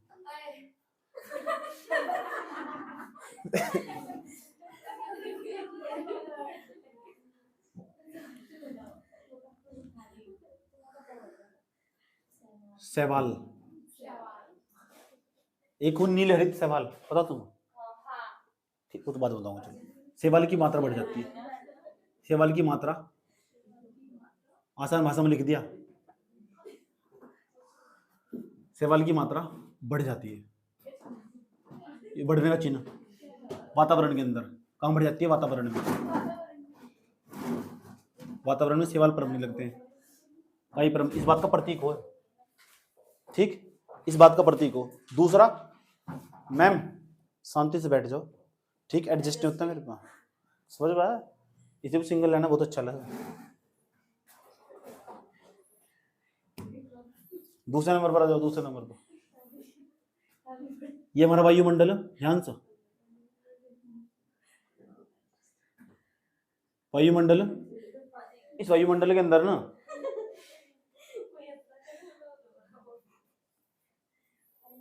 वायुमंडल के अंदर ना अगर SO2 गैस मौजूद है, वो करने वाली जल के साथ क्रिया, जल के साथ क्रिया, किसके? वायुमंडल के अंदर अगर SO2 गैस मौजूद है, वो SO2 गैस ना जल के साथ क्रिया करेगी, क्योंकि जल वातावरण के अंदर मौजूद हो। और ये सब चीजें क्रिया करने के पश्चात पता क्या बना देगी आपस में? H2SO4। और H2SO4 का नाम पता नहीं क्या सकता है कि पता? तेजाब, चिल्ला चिल्ला के पढ़ाया है क्लास में 10वीं 12वीं में, इसका नाम तेजाब हो। तेजाब हो। और ये तेजाब ना जब भारत के कहीं भी वर्षा होगी ना, जब वर्षा होगी तो अम्ल वर्षा के रूप में बरसता है। इससे भी देखो अम्ल वर्षा कारण बन गया। अब फिर अम्ल वर्षा जब होगी ना, तो अम्ल वर्षा के बारे में बताने की जरूरत है कि पता? बताओ। अम्ल वर्षा था ना, त्वचा का कैंसर भी होता। दूसरा, अम्ल वर्षा का जो गहरा प्रभाव पड़ता हो वो जल संसाधनों पर पड़ता है। ऐसा समझ, अम्ल वर्षा का जो सबसे गहरा प्रभाव पड़ता है वो पड़ता है जल संसाधनों पर। बात समझ में आई? जल से संबंधित जो भी चीज होगी, यूं समझ जाओ वो ना बहुत बुरी तरह प्रभावित होगी, नकारात्मक तरीके से और भांति भांति प्रकार से विभिन्न तरीके से प्रभावित होगी। इतनी बात बताओ, समझ में नहीं आई? कोई दिक्कत यहां तक? कौन सी वर्षा? Acid rain. Acid rain. Sweden Norway का नाम सुना तुम? स्वीडन नॉर्वे का वहां एक झील भी पाई जा, उसके अंदर जो मछलियों का उत्पादन हुआ ना, बड़ी मात्रा में प्रभावित हुआ। अमेरिका के अंदर भी जो बड़ी बड़ी झील है, उसके अंदर भी अम्ल वर्षा के कारण ना सारी मछलियां मारी गई। सच में कुछ तो जीव ऐसे भी है जो समुद्र के अंदर रहते हैं और जो ना पूरी तरह आज विलुप्ति की ओर विलुप्त हो चुके अम्ल वर्षा के कारण। सच में? सच्ची? ठीक। दरियाई घोड़ा, ये जो बुढ़िया हो ना आसपास की, उन्होंने बैठने के नतीजे हैं। दरियाई घोड़ा हिमालय मिलेंगे तुम्हें। दरियाई घोड़े, दरियाई घोड़न जैसी हो रही है। इतनी बात बताओ, समझ में नहीं है? कौन सी है? कौन सी वर्षा है? अम्ल वर्षा। तो जो अम्ल वर्षा होगी उसका तुम्हें प्रभाव पता ही होगा। अब सवाल है, और क्या समस्याएं हो? समस्याएं ये हो जो कहीं ना अगर SO2 की मात्रा बढ़नी स्टार्ट हो जा, तो अचानक ना हमारे अंगों में जलन होनी स्टार्ट हो जा। अभी तुम थोड़ी देर ना हीटर के सामने बैठ जाओ, मजाक नहीं कर रहा, रियलिटी भी। और इसका मतलब यहाँ ना अंगों में जलन होनी स्टार्ट हो जाएगी। ऐसा दिल्ली के वातावरण में हो, ऐसा दिल्ली के वातावरण में हो जिसमें पंजाब वाले ना पुराले जलाते हैं, तो हवाएं चलती है इधर, आए समझ में? वहां तो निकली SO2 या पहुंची है दिल्ली के अंदर वातावरण में। अब वातावरण में ना ये धुंध कोहरा बना लेती है, पूरा का पूरा स्मोक तैयार कर लेती है, पूरा का पूरा। समझ में आया बात? या और वो स्मोक ना वातावरण में रहता और ऊपर नहीं जा पाता, इस नीचे रहता वातावरण में। तो दिल्ली के अंदर तो जो स्मोक पूरा का पूरा धुंध तैयार कर लेती है। और दूसरा, सांस लेने में प्रॉब्लम होती है। सांस नलिकाएं हो ना, इनमें प्रॉब्लम है। श्वसन से संबंधित जितनी बीमारियां होगी ना, जब अस्थमा हुआ, सांस फूलना हुआ, इस तरह की बीमारियां जन्म लेना स्टार्ट कर देती है जहां SO2 की मात्रा बढ़ जाती है। SO2 तुम्हारे लिए ना बहुत अधिक मात्रा में घातक साबित हो सकती है, वो भी विभिन्न तरीके से तुम्हें प्रभावित कर सकती है। लेकिन ऐसा माना जाता श्वसन संबंधी जितनी भी बीमारियां होगी वे SO2 के कारण ही होगी। समझ में आई बात? या ठीक। तो इसका मतलब जब हमारी हवाएं ही साफ नहीं है तो कितनी दवाई खा लो, कौन सा फिर असर पड़ने वाला? समझ में आई बात है? देखा, कुछ लोग स्टोन कटिंग में काम करते रहते हैं, जहाँ पत्थरों का, जहाँ धूल मिट्टी के कण होते रहते हैं। समझ में आई बात? है ये चीज सब जो उड़ती रहती है, तो वहां भी ना ये समझ जाओ वहां श्वसन संबंधित बीमारियां हो जाओ ना। कारण क्या हो? कारण यही हो। कुछ लोग शहरों में रहते हैं, अचानक फिर भी हार्ट अटैक आ जाते हैं। कारण क्या? यही है, सांस लेने में प्रॉब्लम हो रही। कुछ लोगों की जल्दी जल्दी सांस फूलने लगते हैं चलते फिरते। कारण क्या है? क्योंकि वहां का इन्वायरमेंट क्लीन नहीं है, दूषित वातावरण में रह रहे हैं।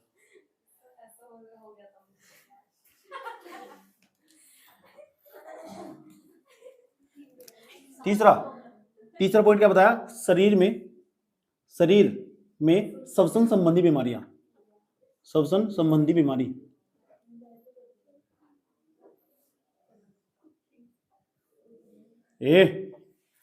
Don't rough language use in this class. इतनी बात बताओ, समझ में नहीं आई, कोई दिक्कत? अब मेरी बात सुनो ध्यान से। कितने पॉइंट हो गए? 3 नुकसान पता लग चुके। और SO2 का नुकसान क्या होगा? SO2 कारण क्या नुकसान होगा? ये रही आपकी SO2। क्या है SO2? और वातावरण के अंदर एक चीज मौजूद हो, उसका नाम है जलवाष्प। जलवाष्प। और ये क्रिया करने लगा, पता किसके साथ? PM पार्टिकल के साथ। PM पार्टिकल के साथ। और ये पता किसका निर्माण करेगा? स्मोग का। स्मोग को बोलते हैं धुंध। धुंध लगो, कोहरा लगो, ऐसा समझो। धुंध कभी भी उत्पन्न हो सकती है, ठीक। अरे धुंध ना ज्यादातर ये जो SO2 ठीक, जलवाष्प और PM पार्टिकल। अब PM पार्टिकल के बारे में तो बताया, धूल मिट्टी कुछ भी कण हो सकते हैं जिनका आकार 2.5 से कम हो या 10 माइक्रोन से कम हो, तो जो ऐसे कण हो सकते हैं ये आपस में क्रिया कर लेंगे।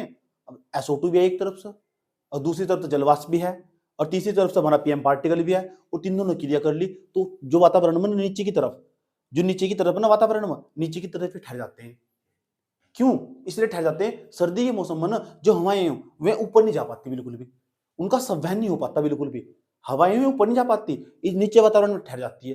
क्यों? क्योंकि गर्मी नहीं पड़ रही ना, पानी वाष्प बनकर ऊपर नहीं उड़ सकता। इसलिए जो क्या होता, ये नीचे एक पूरा का पूरा धुंध का वातावरण दिखाई देता तुम्हें। जैसे तुम 1 किलोमीटर के 1000 मीटर के ऊपर जाओगे ना तो तुम्हें वातावरण पूरा क्लीन दिखाई देगा। ऐसा क्यों होगा? ऐसा इसलिए होगा, क्यों? क्योंकि जो है ना, जो संवहन नहीं हो पाता धाराओं का, हवाओं का, हवा क्यों नहीं संवहन हो पाता? क्योंकि तापमान नहीं है। अगर धूप निकलनी स्टार्ट हो जाए, सारी धुंध नहीं साफ हो जाती, हो जा नहीं हो जा। ये कारण क्या है? यही कारण हो। अभी अगर तुम देखो ना, देहरादून के अंदर धूप निकल रही, चले जाओ तुम, धूप निकल रही है, किसे पता करके देखो, हमें ना फोन करे ना तो पता लगे तो पूरे दिन धूप निकलती है, पूरे दिन भर, लेकिन वातावरण अलग है। क्यों? क्योंकि जो निचले इलाके हो ना, जो नीचा हम निचले इलाके हो, निचले इलाकों में तो वहां नहीं, पहाड़ों पर, निचले इलाकों में क्या हो, वहां का वातावरण बहुत क्लीन है, जाना इतनी धूप निकल रही है वहां, और यहाँ का वातावरण इतना क्लीन नहीं है। क्यों? क्योंकि यहाँ के PM पार्टिकल और SO2 और जल वाष्प उन्होंने क्रिया करके धुंध का निर्माण कर दिया, स्मोक का निर्माण कर दिया। समझ आई बात है? तो यहाँ का वातावरण पूरी तरह प्रदूषित हो चुका। ये जो धुंध और कोहरा ने इस बात का प्रतीक हो, जो उत्तर भारत के इलाके उनमें ज्यादा दिखाई दे, ये वातावरण वहां का बहुत प्रदूषित हो चुका। आज उन्होंने की धुंध पड़ रही, वातावरण साफ नहीं, ये इस बात का प्रतीक उन्होंने, और यहाँ वातावरण पूरी तरह वो तुम्हारे लिए बहुत हानिकारक साबित हो सकता हो। PM पार्टिकल भी मौजूद हो उसके अंदर, SO2 भी होगा उसके अंदर, जलवाष्प भी मौजूद होगा, और तुम्हें अलग अलग तरीके से प्रभावित कर सकता हो। समझ में आया बात है? अब PM पार्टिकल के बारे में बताने की जरूरत नहीं है। PM पार्टिकल के बारे में तुम बताए ना, नसिका के माध्यम से प्रवेश करेंगे और तुम्हारी कोशिकाओं में पहुंच जाएंगे और तुम्हें कठिनाई पैदा हो जाएगी। समझ में आया बात है? पहाड़ पर जाओ, धूप निकलेगी, पक्की बात है 100%। देहरादून जैसे इलाके में क्यों? इंडस्ट्रियल एरिया वहां थी, फिर भी क्योंकि वहां का वातावरण यहाँ की अपेक्षा बहुत ज्यादा क्लीन है। समझ में आ बात है? ठीक, इतनी बात बता दो मुझे, समझ में आई नहीं आई? तो स्मोक और धुंध का निर्माण कैसे होगा? SO2 स्मोक बताओ, जो अगर कल धुंध पड़नी स्टार्ट हुई तो तुम देख कर पहचान लोगे, पक्की बात है बेटे इसके अंदर SO2 मौजूद है, ऐसा। और ये सही नहीं है। जितने भी निचले इलाके हो ना वहीं पाए जाए इस तरह, जैसे ऊंचाई पे पड़ते चल जाओगे सब खत्म हो जाएगी। क्यों? वातावरण क्लीन है वहाँ, इंडस्ट्रियल एरिया थोड़ा ही है वहाँ, इतना हुई। इतनी बात बता दो, समझ में आई नहीं आई? कोई दिक्कत है? अब भाई इतने सारे नुकसान होंगे इसके SO2 के। हाँ, अंकों में जलन होनी स्टार्ट हो जाएगी, तुम 10 मिनट दिल्ली की सड़कों पर खड़े नहीं हो सकते, मैं तो खुद महसूस किया हूँ। समझ में आया बात है? ठीक, दिल्ली के अंदर ना, अंदर घर के बाहर तो बाहर, अंदर भी ये समझो, अंदर भी तो बल्कि एयर फिल्टर लगा रखे हो उसने हवाओं को साफ करने के लिए, अपने घरों में रूम के अंदर भी, तब भी हवा साफ नहीं हो पा रही, तब भी हवा पूरी तरह साफ नहीं हो पा रही। एयर फिल्टर लगा रखे, एयर फिल्टर के बारे में समझाऊंगा मैं तुम्हें। अब देख लो, इतना बुरा हाल है, आंखों में जलन होनी स्टार्ट हो जाती है, इतना बुरा हाल है, इतनी खतरनाक हो, एलगी पनपने स्टार्ट हो जाते हैं अगर SO2 हो। ठीक, जब एलगी पनपने स्टार्ट हो जाते हैं, इस बात का प्रतीक होगा SO2 की मात्रा बढ़ चुकी है। SO2 ये जो काई है ना आसपास, वातावरण घरों की इमारत गंदी होनी स्टार्ट हो चुकी, ये इस बात का प्रतीक हो कि यहाँ के वातावरण में ना SO2 गैस पनप चुकी। इन्वायरमेंट पढ़ना नहीं जीना, समझ में आया बात है? इन्वायरमेंट पढ़ना नहीं, इन्वायरमेंट को जीना। और उसके बाद और सुनो, और खास बात है, एक संस्था, उसका नाम है ग्रीन पीस संस्था, वैश्विक स्तर की संस्था है, उसका नाम बता रहा हूं तुम्हें, ग्रीन पीस। कौन सा पीस? एक पीस तो तुम्हारे सामने खड़ा हुआ, एक ही बनाम तो क्यों, समझ में आया बात है, जिस तरह समझा सके तो इस सके मेरे को पहले समझा लूँ फिर बोलना एडवांस। ऐसा लग रहा था तुझे कुछ कहने वाली थी मेरे बारे में। तो ग्रीन पीस नाम की एक वैश्विक संस्था, ठीक, और इसने एक रिपोर्ट जारी करी, अब भारत के संदर्भ में जारी करी, पूरी दुनिया में उन देशों का नाम बताया इसने जो SO2 निकालने वाले बहुत ज्यादा, ऐसा कौन सा देश है जहां सबसे ज्यादा मात्रा में SO2 गैस निकलती है, तो आपको बधाई होगी, भारत का नाम सबसे पहले नंबर पर आया। समझ की बात है, कांग्रेचुलेशन। ग्रीन पीस संस्था के अनुसार ना अब SO2 निकालने के मामले में भारत पहले नंबर पर, बधाई हो। SO2 निकालने में, अब देखो SO2 के कितने नुकसान है, SO2 निकालने के मामले में ना, आज समझो तो बताओ, ऐसी ऐसी संस्थाएं जब रिपोर्ट जारी करती हैं और तो लोगों की आंखें खुली खुली रहती आए, ये क्या, हाँ, भारत का स्थान पहले नंबर पर, बधाई हो। पाकिस्तान में भारत से बाद में चला गया, उसे भी शर्म है कि SO2 निकालने नहीं चाहिए। समझ में आई बात है। तो ग्रीन पीस नामक संस्था, ऐसा क्या होगा, ऐसा करने से क्या होगा, ऐसी जो संस्थाओं की रिपोर्ट हो उस पर ध्यान से गूगल पर जाकर सर्च करना, ग्रीन पीस नामक संस्था कौन सी, कब बनाई थी, उसके बारे में पढ़ना, थोड़ा सा डाटा करके साइड में करके लिख लिया करो, ये कौन कौन सी रिपोर्ट जारी करती है। तो जो ग्रीन पीस नामक संस्था ना, इसने जो रिपोर्ट जारी करी उसमें बड़ा खुलासा करा, और यही लिखा उसने कि हर साल ना, समझ आई बात है, पूरी दुनिया में सबसे ज्यादा SO2 गैस निकालने वाला देश भारत है। बड़ा खतरनाक है, ऐसा किसने कहा भाई, ठीक, समझते। ग्रीन पीस नामक संस्था, कौन सा पीस है, नोट। जब भी तुम आंसर राइटिंग करोगे ना और तुम वायु प्रदूषण के बारे में लिखना स्टार्ट कर दिया तुमने, तो वायु के अंदर SO2 गैस वायु के अंदर प्रदूषक नहीं होती, और तुम अपनी इंट्रोडक्शन स्टार्ट करना चाह रहे हो, तुम समझ आई बात है। तो इस बात को तुम यहां से भी स्टार्ट कर सकते हो। ग्रीन पीस संस्था के अनुसार, ग्रीन पीस संस्था के अनुसार SO2 तुम चिंतित कर सकते हो सामने वाले को। ग्रीन पीस संस्था के अनुसार, जिसे पर्सन पढ़वा रहे हो तुम अपना, ग्रीन पीस संस्था के अनुसार भारत SO2 का सबसे बड़ा उत्सर्जक है, सबसे ज्यादा उत्सर्जित हम ही करते हैं। और जब इसे फैक्ट को तुम्हारे पढ़ेगा ना, तुम्हारा नंबर बढ़ चुका होगा, ये चाहिए उसे, वो देखना चाहता क्या। अभी तो मैंने ऐसा नहीं कहा, मैंने कहा बस सिर्फ कि जो हो उत्सर्जन के मामले में सबसे पहले नंबर भारत है, SO2 सबसे ज्यादा SO2, लेकिन हाँ SO2 नुकसान पहुंचाती है बड़े स्केल पर, चिंता भारत सरकार की है, ठीक। अब देखो समस्या क्या है, समस्या ये कब की बात है, 2018-19 की बात होगी, 2015 में पता क्या हुआ, 2015 के आसपास आई होगी रिपोर्ट, देख लेना, समझ आई बात है। तो ग्रीन पीस संस्था थी, ग्रीन पीस समझो, ग्रीन पीस कौन सा पीस, ग्रीन पीस नामक संस्था है, इसका नाम है, और इसने रिपोर्ट जारी करी, क्या जारी करी, रिपोर्ट, और भारत का स्थान पहले नंबर पाया। ये भारत है ना, भारत का स्थान आया पहले नंबर पर कि भारत ना सबसे ज्यादा उत्सर्जक करता, सबसे अधिक उत्सर्जन करता किसका, SO2 का। ये बड़ा खुलासा कर दिया इसने।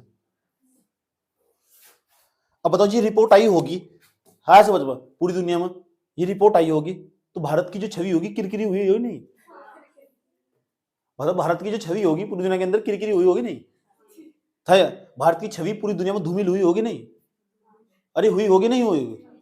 अब तो भारत सरकार कुछ करने वाली होगी नहीं होनी। अब भारत सरकार का ये जिम्मेदारी होगी पर्यावरण मंत्रालय की। अब पर्यावरण मंत्रालय चिंतित, सरकार पूछती पर्यावरण मंत्रालय ने क्या बदतमीजी है, सरकार ने पूछा है, बुला पर्यावरण मंत्री जी सुनो, मोदी जी ने मुझे बुलाया, पर्यावरण मंत्री जी थोड़ी तमीज है नहीं तुमको, ये क्या कह रही ग्रीन पीस संस्था, हम SO2 निकालने के मामले में सबसे नंबर 1 पर। पर्यावरण मंत्री दिमाग खराब, अच्छा क्या बात है, गया हो थर्मल पावर प्लांट वाले मंत्रालय के पास, यह बात पता किसे पता लगी, यह बात सुप्रीम कोर्ट को पता लगी। सुप्रीम कोर्ट को कैसे पता लगी, भारत के लोग इतने जागरूक है, पहुंच गए सुप्रीम कोर्ट में कि हमारे जीने का उल्लंघन हो रहा है। उसने कहा क्यों, अनुच्छेद 21 का उल्लंघन हो रहा है, हम शुद्ध हवाई नहीं ले पा रहे, शुद्ध जीवन नहीं जी पा रहे हम। अच्छा सुप्रीम कोर्ट गया, सुप्रीम कोर्ट वैसे स्वतः भी संज्ञान लेना, सुप्रीम कोर्ट ने स्वतः भी संज्ञान ले ला। सुप्रीम कोर्ट ने फिर फटकार लगाई, सुनो थर्मल पावर प्लांट, आज के बाद जितने भी थर्मल पावर प्लांट हैं जो SO2 निकालते हैं, उन्होंने अपनी जो चिमनियां उसके लिए अलग से कोई तकनीक लगानी होगी, उस चिमनी के अंदर कुछ लगाना होगा, नहीं लगाओगे तो इस तरह कुछ ऐसी तकनीक तैयार करनी होगी, SO2 गैस बाहर ना जा, चिमनी के अंदर ही रह जा। समझ में आई बात है? ये 2015 में फैसला सुना है सुप्रीम कोर्ट ने, और 2018 तक कर देना। पता क्या हुआ? 2018 कुछ नहीं कर रहा है, एक भी थर्मल पावर प्लांट, 3-4 का नाम बता रहा हूँ थर्मल पावर प्लांट का। एक सिलीगुड़ी के अंदर पड़ता, एक पड़ता तलछर के अंदर, तलछर नाम सुना तुमने? एक तो सिलीगुड़ी है, एक तलछर। सबसे ज्यादा सिलीगुड़ी है, पश्चिम बंगाल के अंदर पड़ता। थर्मल पावर प्लांट, बिजली बनाई जा, कोयले को जलाया जा, वहां चिमनी लगी हुई, SO2 निकालता सबसे ज्यादा, 570 टन SO2 निकालता।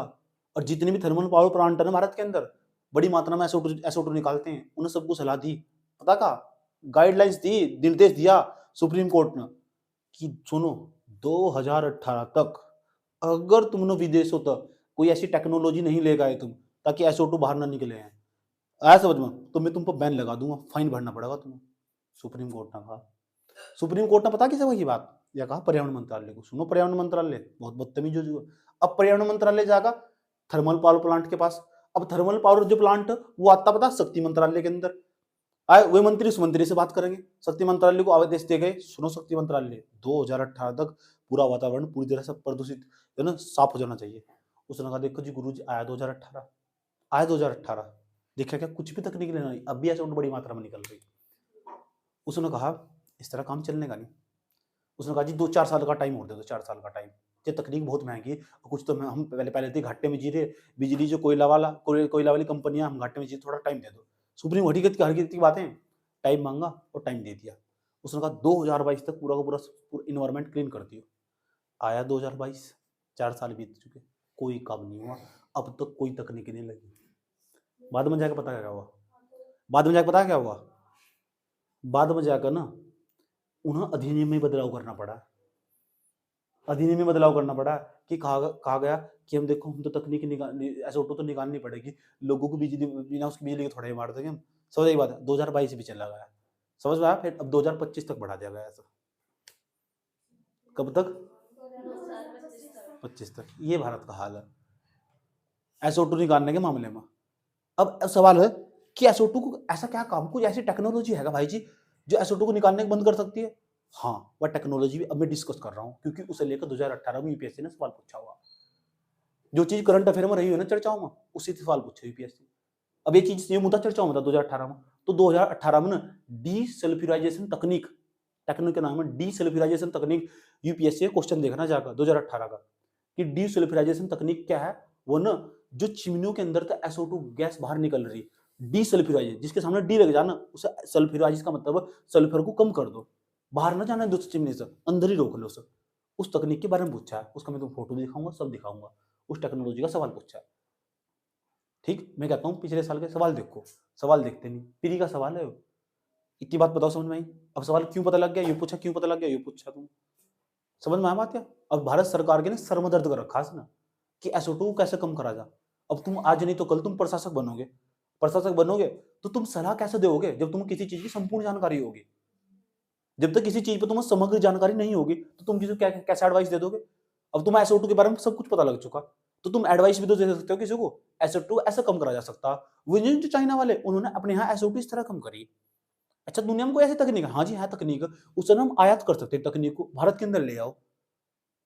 समझ में आई बात है? तुम्हें जानकारी नहीं है, तुम्हें ये नहीं पता SO2 का काम क्या हो रहा, तो क्यों तुम्हें प्रशासक बना दो? पहले पेपर के एग्जाम के लायक बनना पड़ता, इसकी औकात तक पहुंचना पड़ता। बात समझ में आई? समय दो, कोई दिक्कत नहीं है, 1 साल 2 साल इनका कोई महत्व नहीं होता जिंदगी में, 3 साल दो। बच्चे तो 7-7 साल तैयारी करते हैं, 5-5 साल, 6-6 सालों में बच्चों को पेपर निकलते हैं, तो 2-3 साल का कोई महत्व नहीं है इतने बड़े एग्जाम में। समझ में आई बात? फिर नाम भी तो पूरी दुनिया में होगा, तो अपने आप को कंट्रोल करना पड़ता। समझो, अपने दिमाग को इस दिशा में नहीं, इस दिशा में भागने नहीं देना बिल्कुल भी, पूरा फोकस लगा कर पढ़ाई करनी। मन तो अगर ठान लो तो दुनिया में कोई चीज मुश्किल नहीं है, एक बात बस ठानना पड़ता, इग्नोर करना पड़ता चीजों को। समझ नहीं बात है? घंटों घंटे फोन पर ही बिताने पड़ते, घंटों घंटों किताबों के साथ बिताने पड़ते हैं। समझ नहीं? जब भी पढ़ना जब सिर में दर्द हो रहा हो। ठीक, बात समझ में आई है? क्या कहने की कोशिश करी जा रही?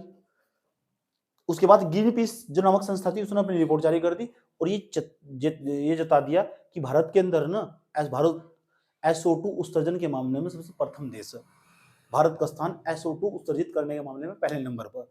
और जो चीज पहले नंबर पर होगी तो भारत के लिए चिंता होगी, तो भारत सरकार सजग होगी, सुप्रीम कोर्ट भी सजग हुआ। क्यों? क्योंकि भारत के संविधान के अनुसार भारत के लोगों को शुद्ध हवा नहीं मिल पा रही। ऐसे समझ में, और जब शुद्ध हवा नहीं मिल पा रही तो सुप्रीम कोर्ट किसके संदर्भ में काम करता? मौलिक अधिकारों के। और मौलिक अधिकार कौन सा? अनुच्छेद 21, निजता का उल्लंघन हो रहा है। निजता का सही जीवन जीना भी, खुलकर जीना भी, ये भी सुप्रीम कोर्ट कह चुका। शुद्ध हवा में सांस लेना भी जीने का अधिकार है। कह चुका नहीं कह चुका? ये मैं पॉलिटी में पढ़ाया होगा तुम। शुद्ध हवा में सांस लेना भी जीने का अधिकार है।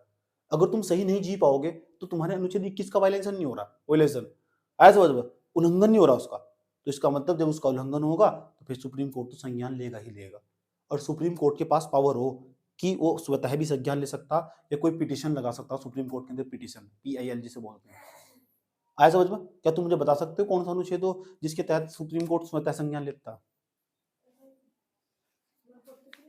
क्या? 143, 143, that is my favourite article, right? रटल्या का जन्म। इतनी बात बता दो, समझ में आई नहीं आई? कोई दिक्कत? अच्छा, SO2 का सवाल मैं यहां लिख भी देता हूं। SO2 का कौन सा प्लांट जो भारत के अंदर प्रदूषण फैला रहा? सिलीगुड़ी, नाम है सिलीगुड़ी। अरे भाई तुम लिखोगे ना तो उनकी आंखें खोल दोगे, क्योंकि आज मैं तुम्हें ना इसके ऊपर क्वेश्चन देने वाला हो रहा हूँ, वह टेक्नोलॉजी पढ़ाने वाला हो रहा हूँ कि कैसे तुम सल्फर को कम कर सकते हो, उसका फोटो भी दिखाने वाला हो रहा तुम, कैसे कम करा जा सकता। और वो मैंने बता सवाल भी बता, ग्रुप में जाकर सवाल भी भेजना हो कि कौन सा सवाल मौजूद है वो।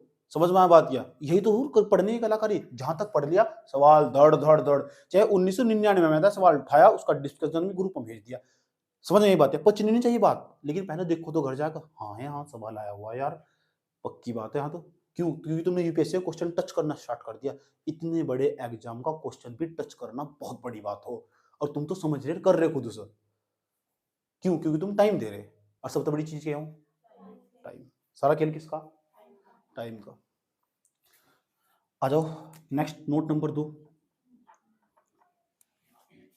अब सवाल है कि भारत के अंदर मुख्य स्रोत कहां? SO2 का मुख्य स्रोत भारत के अंदर मेन सोर्स क्या है? जो मेन सोर्स क्या है भारत के अंदर? मुख्य स्रोत क्या है SO2 का? तो मुख्य जो स्रोत है ना, कहते हैं जो तलछर है ना, तलछर, एक Siliguri thermal power plant, thermal power plant, इसका तो फोटो भी भेजना तुम। प्लांट, थर्मल पावर प्लांट देखा तुमने? मैं तो एक चीज सर्च कर देखी, चीजों पर टाइम देना पड़ता। मैंने पूरा प्लांट देखा हुआ, थर्मल पावर प्लांट, ये सिलीगुड़ी के अंदर पड़ता। 570 टन भाई साहब, 570 टन। समझ रहे तू? एक साल के अंदर CO2 निकालता, SO2 निकालता। समझ में आई बात है? कितनी? 570 टन। और उसके बाद एक 347 टन। पता दूसरा इसका नाम पता? इसका नाम क्या बताया? सिलीगुड़ी। एयरपोर्ट पड़ता है सिलीगुड़ी में, इसीलिए मैंने याद है हो, सिलीगुड़ी, सिलीगुड़ी। एक और उसका नाम है जादूगोड़ा का नाम सुना? जादूगोड़ा झारखंड के अंदर पड़ता, जादूगोड़ा की खान। आज समझ, वहां भी पावर प्लांट लगा हुआ, ये भी बड़ी मात्रा में निकालते हैं। कुछ 4-5 प्लांट, उनके नाम तुम्हें पता होना चाहिए, जहां जहां तक थर्मल पावर प्लांट है, जो जहां तक बिजली बनाई जाती है, जहां कोयला जलाया जाता है। समझ में आया बात? या जहां कोयले को जलाया जा रहा है, बड़ी मात्रा में SO2 निकल रही होगी वहां से। एक का नाम हमारा तलछर। तलछर बताओ, तलछर कहां पड़ता? बताओ, मान जाऊंगा तुम। तलछर पड़ता यूपी में। मुझे नहीं पता, देख लेना। 347 टन ईयर। अब बताओ, इतना तो याद ही रख सको यार, थर्मल पावर प्लांट 570 टन निकालना। एक का भी नाम याद कर लेना, तब भी तुम्हें सबसे ज्यादा बेस्ट नंबर मिलेगा लिखने पर। वायु प्रदूषण के बारे में तुम लिख रहे हो, कभी भी लिख रहे हो जिंदगी में, तो ग्रीन पीस संस्था की रिपोर्ट मत भूलना बिल्कुल भी। आय कोड करनी। दूसरा, SO2 के बारे में फैक्ट लिखने मत भूलना कि 570 टन एक साल के अंदर SO2 निकालते हैं। बस 2 ही लाइन याद रखनी है और तुम्हारा उत्तर दूसरा तो सबसे बेस्ट हो जाएगा। ऐसा करोगे, ऐसा समझ में। और सिलीगुड़ी का नाम याद रखना मेंस के आंसर राइटिंग में। और आया वायु प्रदूषण के बारे में। अब देखो मैं तुम्हारी जगह होता, वायु प्रदूषण के बारे में कैसे लिखता, ऐसा समझ में। ग्रीन पीस संस्था के अनुसार SO2 को भारत के अंदर, भारत में भारत SO2 को वायु प्रदूषक में सबसे खतरनाक माना गया है। पूरी दुनिया में ग्रीन पीस संस्था के अनुसार भारत SO2 उत्सर्जक का सबसे बड़ा देश है। लिख सकते नहीं? भारत के अंदर, ठीक, जब मैं लास्ट में चुनौतियों में जाऊंगा ना कि कहां कहां समस्याएं आ रही, तो चुनौतियों में जाकर ये पॉइंट आराम से कोड करूंगा मैं कि भारत के अंदर सिलीगुड़ी का थर्मल पावर प्लांट, ब्रैकेट में लिख दूंगा, थर्मल पावर प्लांट सर्वाधिक मात्रा में SO2 गैस को उत्सर्जित करता है, ब्रैकेट में भी लिख दूंगा 570 टन प्रति ईयर। जब भी लिखूंगा, चाहे कभी भी लिखूंगा, कॉपी चेक करो क्या सोचेगा, पकड़ा हिसाब। और ये पता 2 ही लाइन रख की थी। इसे कहते हैं बेवकूफ बनाना, इसे कहते हैं बेवकूफ बनाना। तो जो जो जो इंग्लिश मीडियम वाला नंबर लेके जा रहा, कहां से लेके जा रहा, वो 2 ही लाइन पढ़ा, लेकिन ऐसी पढ़ा पूरी जिंदगी लिखो ना बार बार बैठकर, समझ नहीं बात है। 2 ही लाइन पढ़ेगा लेकिन याद याद रखेगा, और इसका नाम याद रखना बस, एक का थर्मल पावर प्लांट का, सिलीगुड़ी का थर्मल पावर प्लांट MP पर पड़ता, MP की सीमा पर, ठीक, उसमें पड़ता पश्चिम बंगाल में। इतनी बात बता दो, मुझे समझ में ही नहीं आई। अब तुम सोच रहे होंगे क्या भारत सरकार ने कुछ करा, नहीं करा? अरे भारत सरकार 2015 में सुप्रीम कोर्ट ने संज्ञान लिया, सुप्रीम कोर्ट ने कहा सुनो, मैं आदेश देता हूं, मेरी बात सुनो, आज के बाद थर्मल पावर प्लांट, सुनो, उसको बनाया मिनिस्ट्री ऑफ एनवायरमेंट, पर्यावरण मंत्रालय के मंत्री को बुलाया, उनके जो भी जाते होंगे उनकी तरफ से, आज के बाद अगर थर्मल पावर प्लांट के अंदर SO2 निकली, 7 को 7 मारूंगा, घर में घुस के मारूंगा। ऐसे समझ जी, ठीक है बाबूजी, बाबूजी हमें पता, आपको सबसे बड़ी दुनिया में, आपके भारत के अंदर सारे आपका रूल रेगुलेशन चलते हैं, आपकी गाइडलाइंस फॉलो करनी है जी। 4 साल का टाइम दे दो जी, 4 साल का दिया जाओ, 15, 16, 17, 18, 3-4 साल पूरे। आया दिसंबर 2018, फिर आया सुप्रीम कोर्ट, कहा जी पैसे नहीं आते जी, बहुत गड़बड़ हो गया था मामला, नोटबंदी भी करी थी, और वो 2017 में GST भी लागू करा था, और GST से पैसा नहीं आया जी, थोड़ा टाइम और दे दो बाबूजी। अच्छा, जाओ दिया 4 साल, 4 साल हुए, आया 2022 इस तरह ही। अब ये कह रहे ना जी ना, बस हमने दिन में बदलाव कर दिया, कोई जरूरत नहीं है, कानून ही बदल दिया, वो वाला कानून ही बदल दिया, 3-4 साल का टाइम और दे दो। ये क्या, तारीख पे तारीख, तारीख पे तारीख, तारीख पे तारीख, तारीख पे तारीख। समझ में आ रही बात है? कोई दिक्कत यहां तक?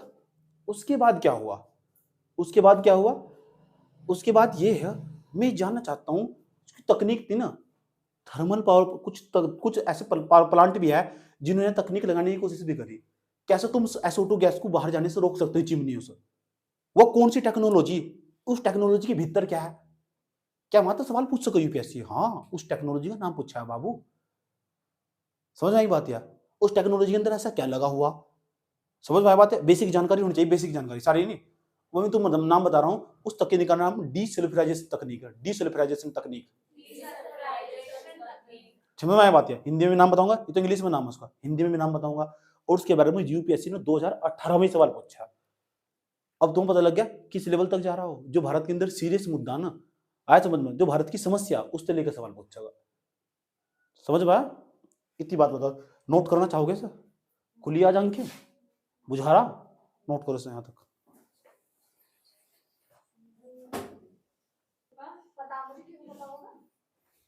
सुनो, इधर देख लो। अच्छा ये बताओ, जो SO2 है, SO2 एक वायु प्रदूषक, CPCB गाइडलाइंस में है। ये मानक किसने बताया, मानक की ये वायु प्रदूषक किसने बताया, किसने, अरे किसने बताया? CPCB ने बताया, नहीं क्यों ऐसा कर रही, बताया नहीं CPCB ने, कोई दिक्कत? अब जो CPCB ने बताया, तो ये बताओ, जो थर्मल पावर प्लांट है वो सिलीगुड़ी का 570 टन एक साल के अंदर SO2 निकालता है, तो इस पर बैन लगाना चाहिए, नहीं लगाना चाहिए? ये बैन लगाने की गारंटी किसकी होगी, बैन कौन, मतलब दंड कौन दे सकता है सर? सुप्रीम कोर्ट, बता दो कौन देगा सर दंड?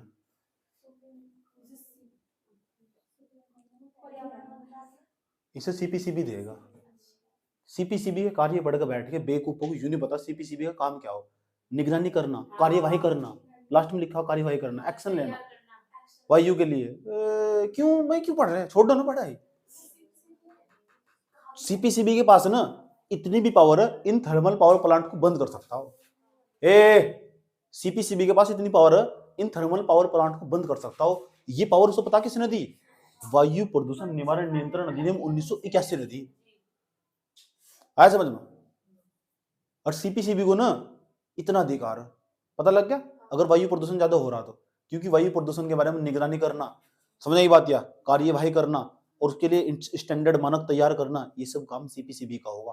कार्यवाही भी कर सकता, इतना भी अधिकार वो न अभी चाहो तो इस थर्मल पावर प्लांट को बंद कर सकता और बंद करने के आदेश दे देते। सुनो, फिर पर जो शक्ति मंत्रालय ने, ऊर्जा मंत्रालय, क्यों? क्योंकि जो थर्मल पावर प्लांट तो शक्ति ऊर्जा मंत्रालय के अंतर्गत आता, उसने फिर कुछ दिन की इजाजत मांगी। वहां के जो मंत्री थे उसने लेटर लिखा कि हमें कुछ दिन का टाइम दे दो आप। समझ में आया बात? या इतनी बात बताओ समझ में ही नहीं आई? इसलिए इन सब चीजों को ध्यान में रखना चाहिए। तो सीपीसीबी को इतना भी अधिकार है कि वो चाहे ना आज भी थर्मल पावर प्लांट को भी बंद कर दे। ये बात, इस बात का मुंह मत बोलना। लेकिन सवाल है इसका हल क्या है? बंद करना तो इसका हल नहीं हो सकता। कुछ ऐसी तकनीक, टेक्नोलॉजी तो हर चीज को बदल देती है। टेक्नोलॉजी तो हर चीज को बदल देती है। तो क्यों ना हम कुछ ऐसा कर दें कि उसके अंदर ना, चिमनी के अंदर कुछ ऐसा लगा दे कि SO2 बाहर नहीं जा, चिमनी से भीतर ही रह जा। अंदर जो बाहर जो भी ऐसे SO2 जाना, उसके अंदर कम पार्टिकल हो, छोटे पार्टिकल हो, ज्यादा नुकसानदायक ना हो। होना चाहिए ऐसा। अब तुम सोचते होंगे ऐसी कोई तकनीक है क्या? हाँ, विश्व में भी तो कुछ ऐसा होगा। चाइना के अंदर भी है ऐसा, वहां भी थर्मल पावर प्लांट लगे हुए होंगे, उनके अंदर तभी तो SO2 निकलती होगी। तो मैं उस तकनीक का नाम बताने जा रहा हूँ तुम्हें, उसे बोलते हैं फ्लू गैस। जो तकनीक है जो SO2 को कम करती है, SO2 कम करने की जो तकनीक है, जो SO2 है ना, SO2 को कम करने की तकनीक, कम करने की तकनीक। यूपीएससी ने सवाल पूछा हुआ 2018 के अंदर, देख लेना जाकर। चल मैं एक बार में कंफ्यूज हो जाऊंगा, लेकिन मुझे इस बात पक्की बात है, SO2 को कम करने की जो तकनीक है ना, उसका नाम है फ्लू गैस। बात न करो, फ्लू गैस डीसल्फ्यूराइजेशन, सल्फ्यूराइजेशन, सल्फ्यूराइजेशन तकनीक, ये तकनीक है। अब तुम जानते हो पता क्या हो? मान लो ये पूरी पूरी चिमनी है हमारी यहाँ, आया समझ में? ये चिमनी, इसके अंदर से SO2 गैस निकल रही, SO2 गैस निकल रही। जो SO2 गैस निकल रही है ना, क्यों ना हम यार कुछ ऐसा काम कर दे, इस चिमनी में कुछ ऐसा लगा दे कि जो बाहर जो गैस निकलेगी ना, वो ऊपर ही ना जा, वातावरण में नीचे के नीचे रह जा। समझ में आई बात है? तो ये बताओ, जब दिल्ली के अंदर प्रदूषण हो, उसके अंदर जो SO2 गैस हो वो नीचे नीचे रहती है, धुंध स्मोक बनता, धुंध वह ऊपर चली जाती है, दिल्ली में नीचे रहती है। क्यों रहती है? क्योंकि जल वाष्प के साथ क्रिया कर देती है।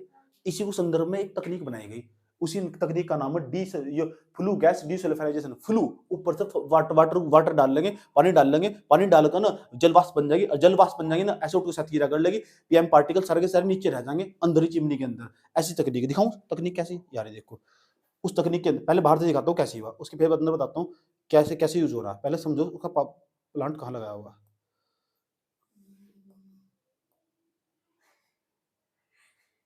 देखो कैसी तकनीक है, देखो लिखा फ्लू गैस डीसल्फ्यूराइजेशन, लिखा हुआ नहीं, ये तकनीक है, ये टेक्नोलॉजी है। इसमें ना ऊपर चिमनी के अंदर ही ऐसी टेक्नोलॉजी लगा दी, उसके अंदर ना ऊपर से जल टपकता रहता, फिर जल वाष्प का निर्माण होगा, और जल वाष्प बन जाएगा तो जो SO2 गैस है ना, वो वहीं की वहीं क्रिया करके उसके अंदर ही रह जाएगी, और जो बाहर जो गैस जाएगी ना, वो प्रदूषित नहीं होने की, आज बहुत कम प्रदूषण फैलाएगी जो बाहर जो गैस जाएगी। लेकिन सवाल ये हो कि इस तकनीक को कहा गया था, पता किसने कहा था? सीपीसीबी ने भी कहा, पहले सुप्रीम कोर्ट ने कहा पर्यावरण मंत्रालय को, पर्यावरण मंत्रालय ने दिया ऑर्डर सीपीसीबी को, और सीपीसीबी ने पता किससे कहा? थर्मल पावर प्लांट को, कि भाई ये वाली तकनीक लगा लो। इन्होंने कहा 4 साल का टाइम दे दो, दे दिया, 2022 तक लगी नहीं। अब पता क्या हुआ? उदाहरण क्या दे रहे? ये कह रहे ये तकनीक बहुत महंगी है, हम इसे लगा नहीं पा रहे, इसे लाने में बहुत पैसा खर्च हो रहा है। यही है डीसल्फ्यूराइजेशन तकनीक, इसमें ऊपर से जल टपकता रहता, इसके अंदर जो प्रक्रिया हो रही वो समझो, वो देखो इसके अंदर क्या प्रक्रिया हो, या तकनीक इसे आसान भाषा में ऐसा समझो, केमिस्ट्री में तो बड़ा ऐसे चित्र है, पढ़ते नहीं ऐसे। ये तकनीक ऊपर तो वाटर का स्प्रे होता रहता है, स्प्रे होता है वाटर का, ऐसा ऊपर तो जो टावर है ना उसमें तो वाटर टपकता रहता, और जो गैस बाहर जाके ना उसके अंदर जल वाष्प ना, जो SO2 गैस के अंदर जो PM पार्टिकल्स हो, उस SO2 गैस जो हानिकारक हो उसे नीचे रोक लेगी, ऊपर जो गैस जाएगी शुद्ध गैस जाएगी बस इन लोगों को। ये तकनीक इतनी ही समझना यूपीएससी में, टेक्निकल पार्ट पर नहीं जाना इसके, इतनी बात बता। समझ कोई तुमसे पूछे डीसल्फ्यूराइजेशन तकनीक किससे संबंधित है, ये फ्लू गैस डीसल्फ्यूराइजेशन का मतलब क्या है, किस चीज के लिए बनाई, क्या उद्देश्य था, सब पता लग जाएगा तुम्हें। SO2 गैस का जो उत्सर्जन उसे कम करा जा सके, आज समझ। और सबसे बड़ा थर्मल पावर प्लांट कौन सा जो SO2 गैस निकाल रहा? कहां से? ये पश्चिम बंगाल में पड़ता है। 570 टन एक साल के अंदर, बहुत ज्यादा मात्रा में गैस नुकसान पहुंचा रही है। SO2 के नुकसान पता लग चुके तुम कहां कहां पहुंच रहे, कोई दिक्कत है? क्या सीपीसीबी को इतना अधिकार है कि वो थर्मल पावर प्लांट को बंद कर देगा? सबसे पहले ऑर्डर किसने दिया? सुप्रीम कोर्ट ने। सुप्रीम कोर्ट ने किससे पूछा? पर्यावरण मंत्रालय से ऑर्डर दिया उसे, पर्यावरण मंत्रालय ने किसे ऑर्डर दिया? सीपीसीबी को। आया समझ में? और सीपीसीबी ने किसे ऑर्डर दिया? थर्मल पावर प्लांट जो SO2 गैस निकाल रहे हैं, एशिया नहीं दिया अकेले को, सिलीगुड़ी वाले को। भारत के अंदर जितने भी थर्मल पावर प्लांट 6-7 ऐसे जो खतरनाक। भारत पूरी दुनिया में SO2 उत्सर्जन करने वाला पहला देश है। समस्याएं खड़ी होगी, इतनी गहराई तो तुम अध्ययन करना, जब जाकर यूपीएससी का सवाल होगा। अब मेंस बताओ कैसा सवाल आएगा मेंस। अब मेंस का क्वेश्चन लिखो, अब लिखो मेंस का क्वेश्चन, ठीक। और तुम बताना क्या तुम इस उत्तर को लिखने में सक्षम हो नहीं हो, ठीक। अब लिखो मेंस का क्वेश्चन, लिखो भारत दुनिया में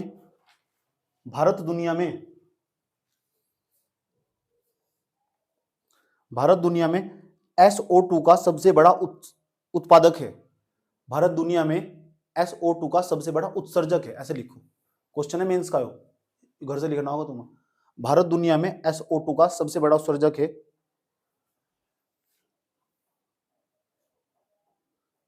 लिख लिया? इस संदर्भ में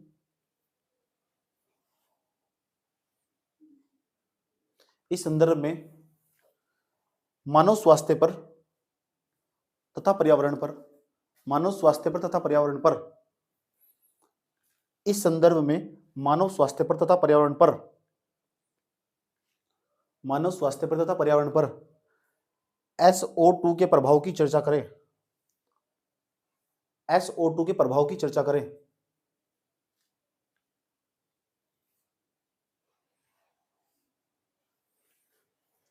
तथा इस समस्या को कम करने के लिए कौन कौन से उपाय किए जा सकते हैं। तथा इस समस्या को कम करने हेतु कौन कौन से उपाय किए जा सकते हैं।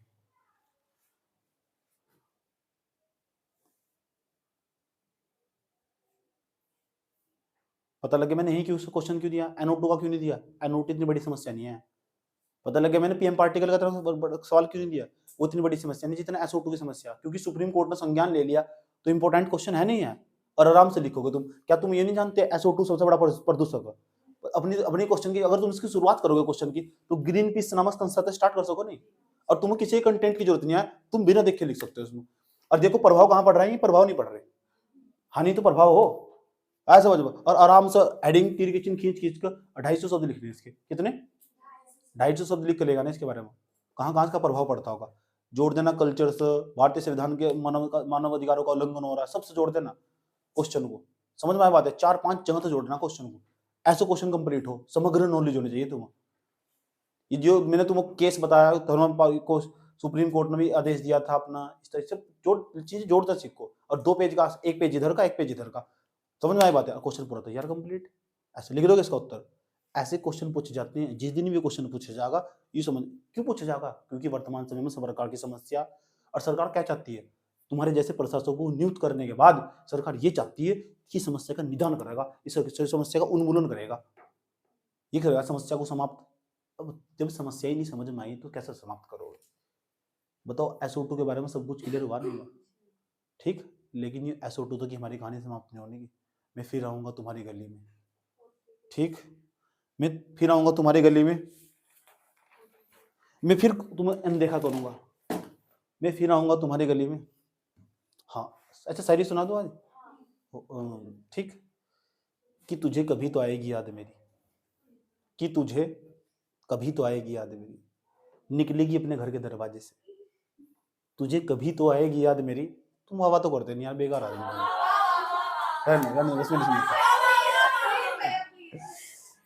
तुझे कभी तो आएगी याद मेरी, निकलेगी अपने घर के दरवाजे से, मैं फिर आऊंगा तेरी गली में, देखकर अनदेखा करके तुझे निकलूंगा तेरे आगे से।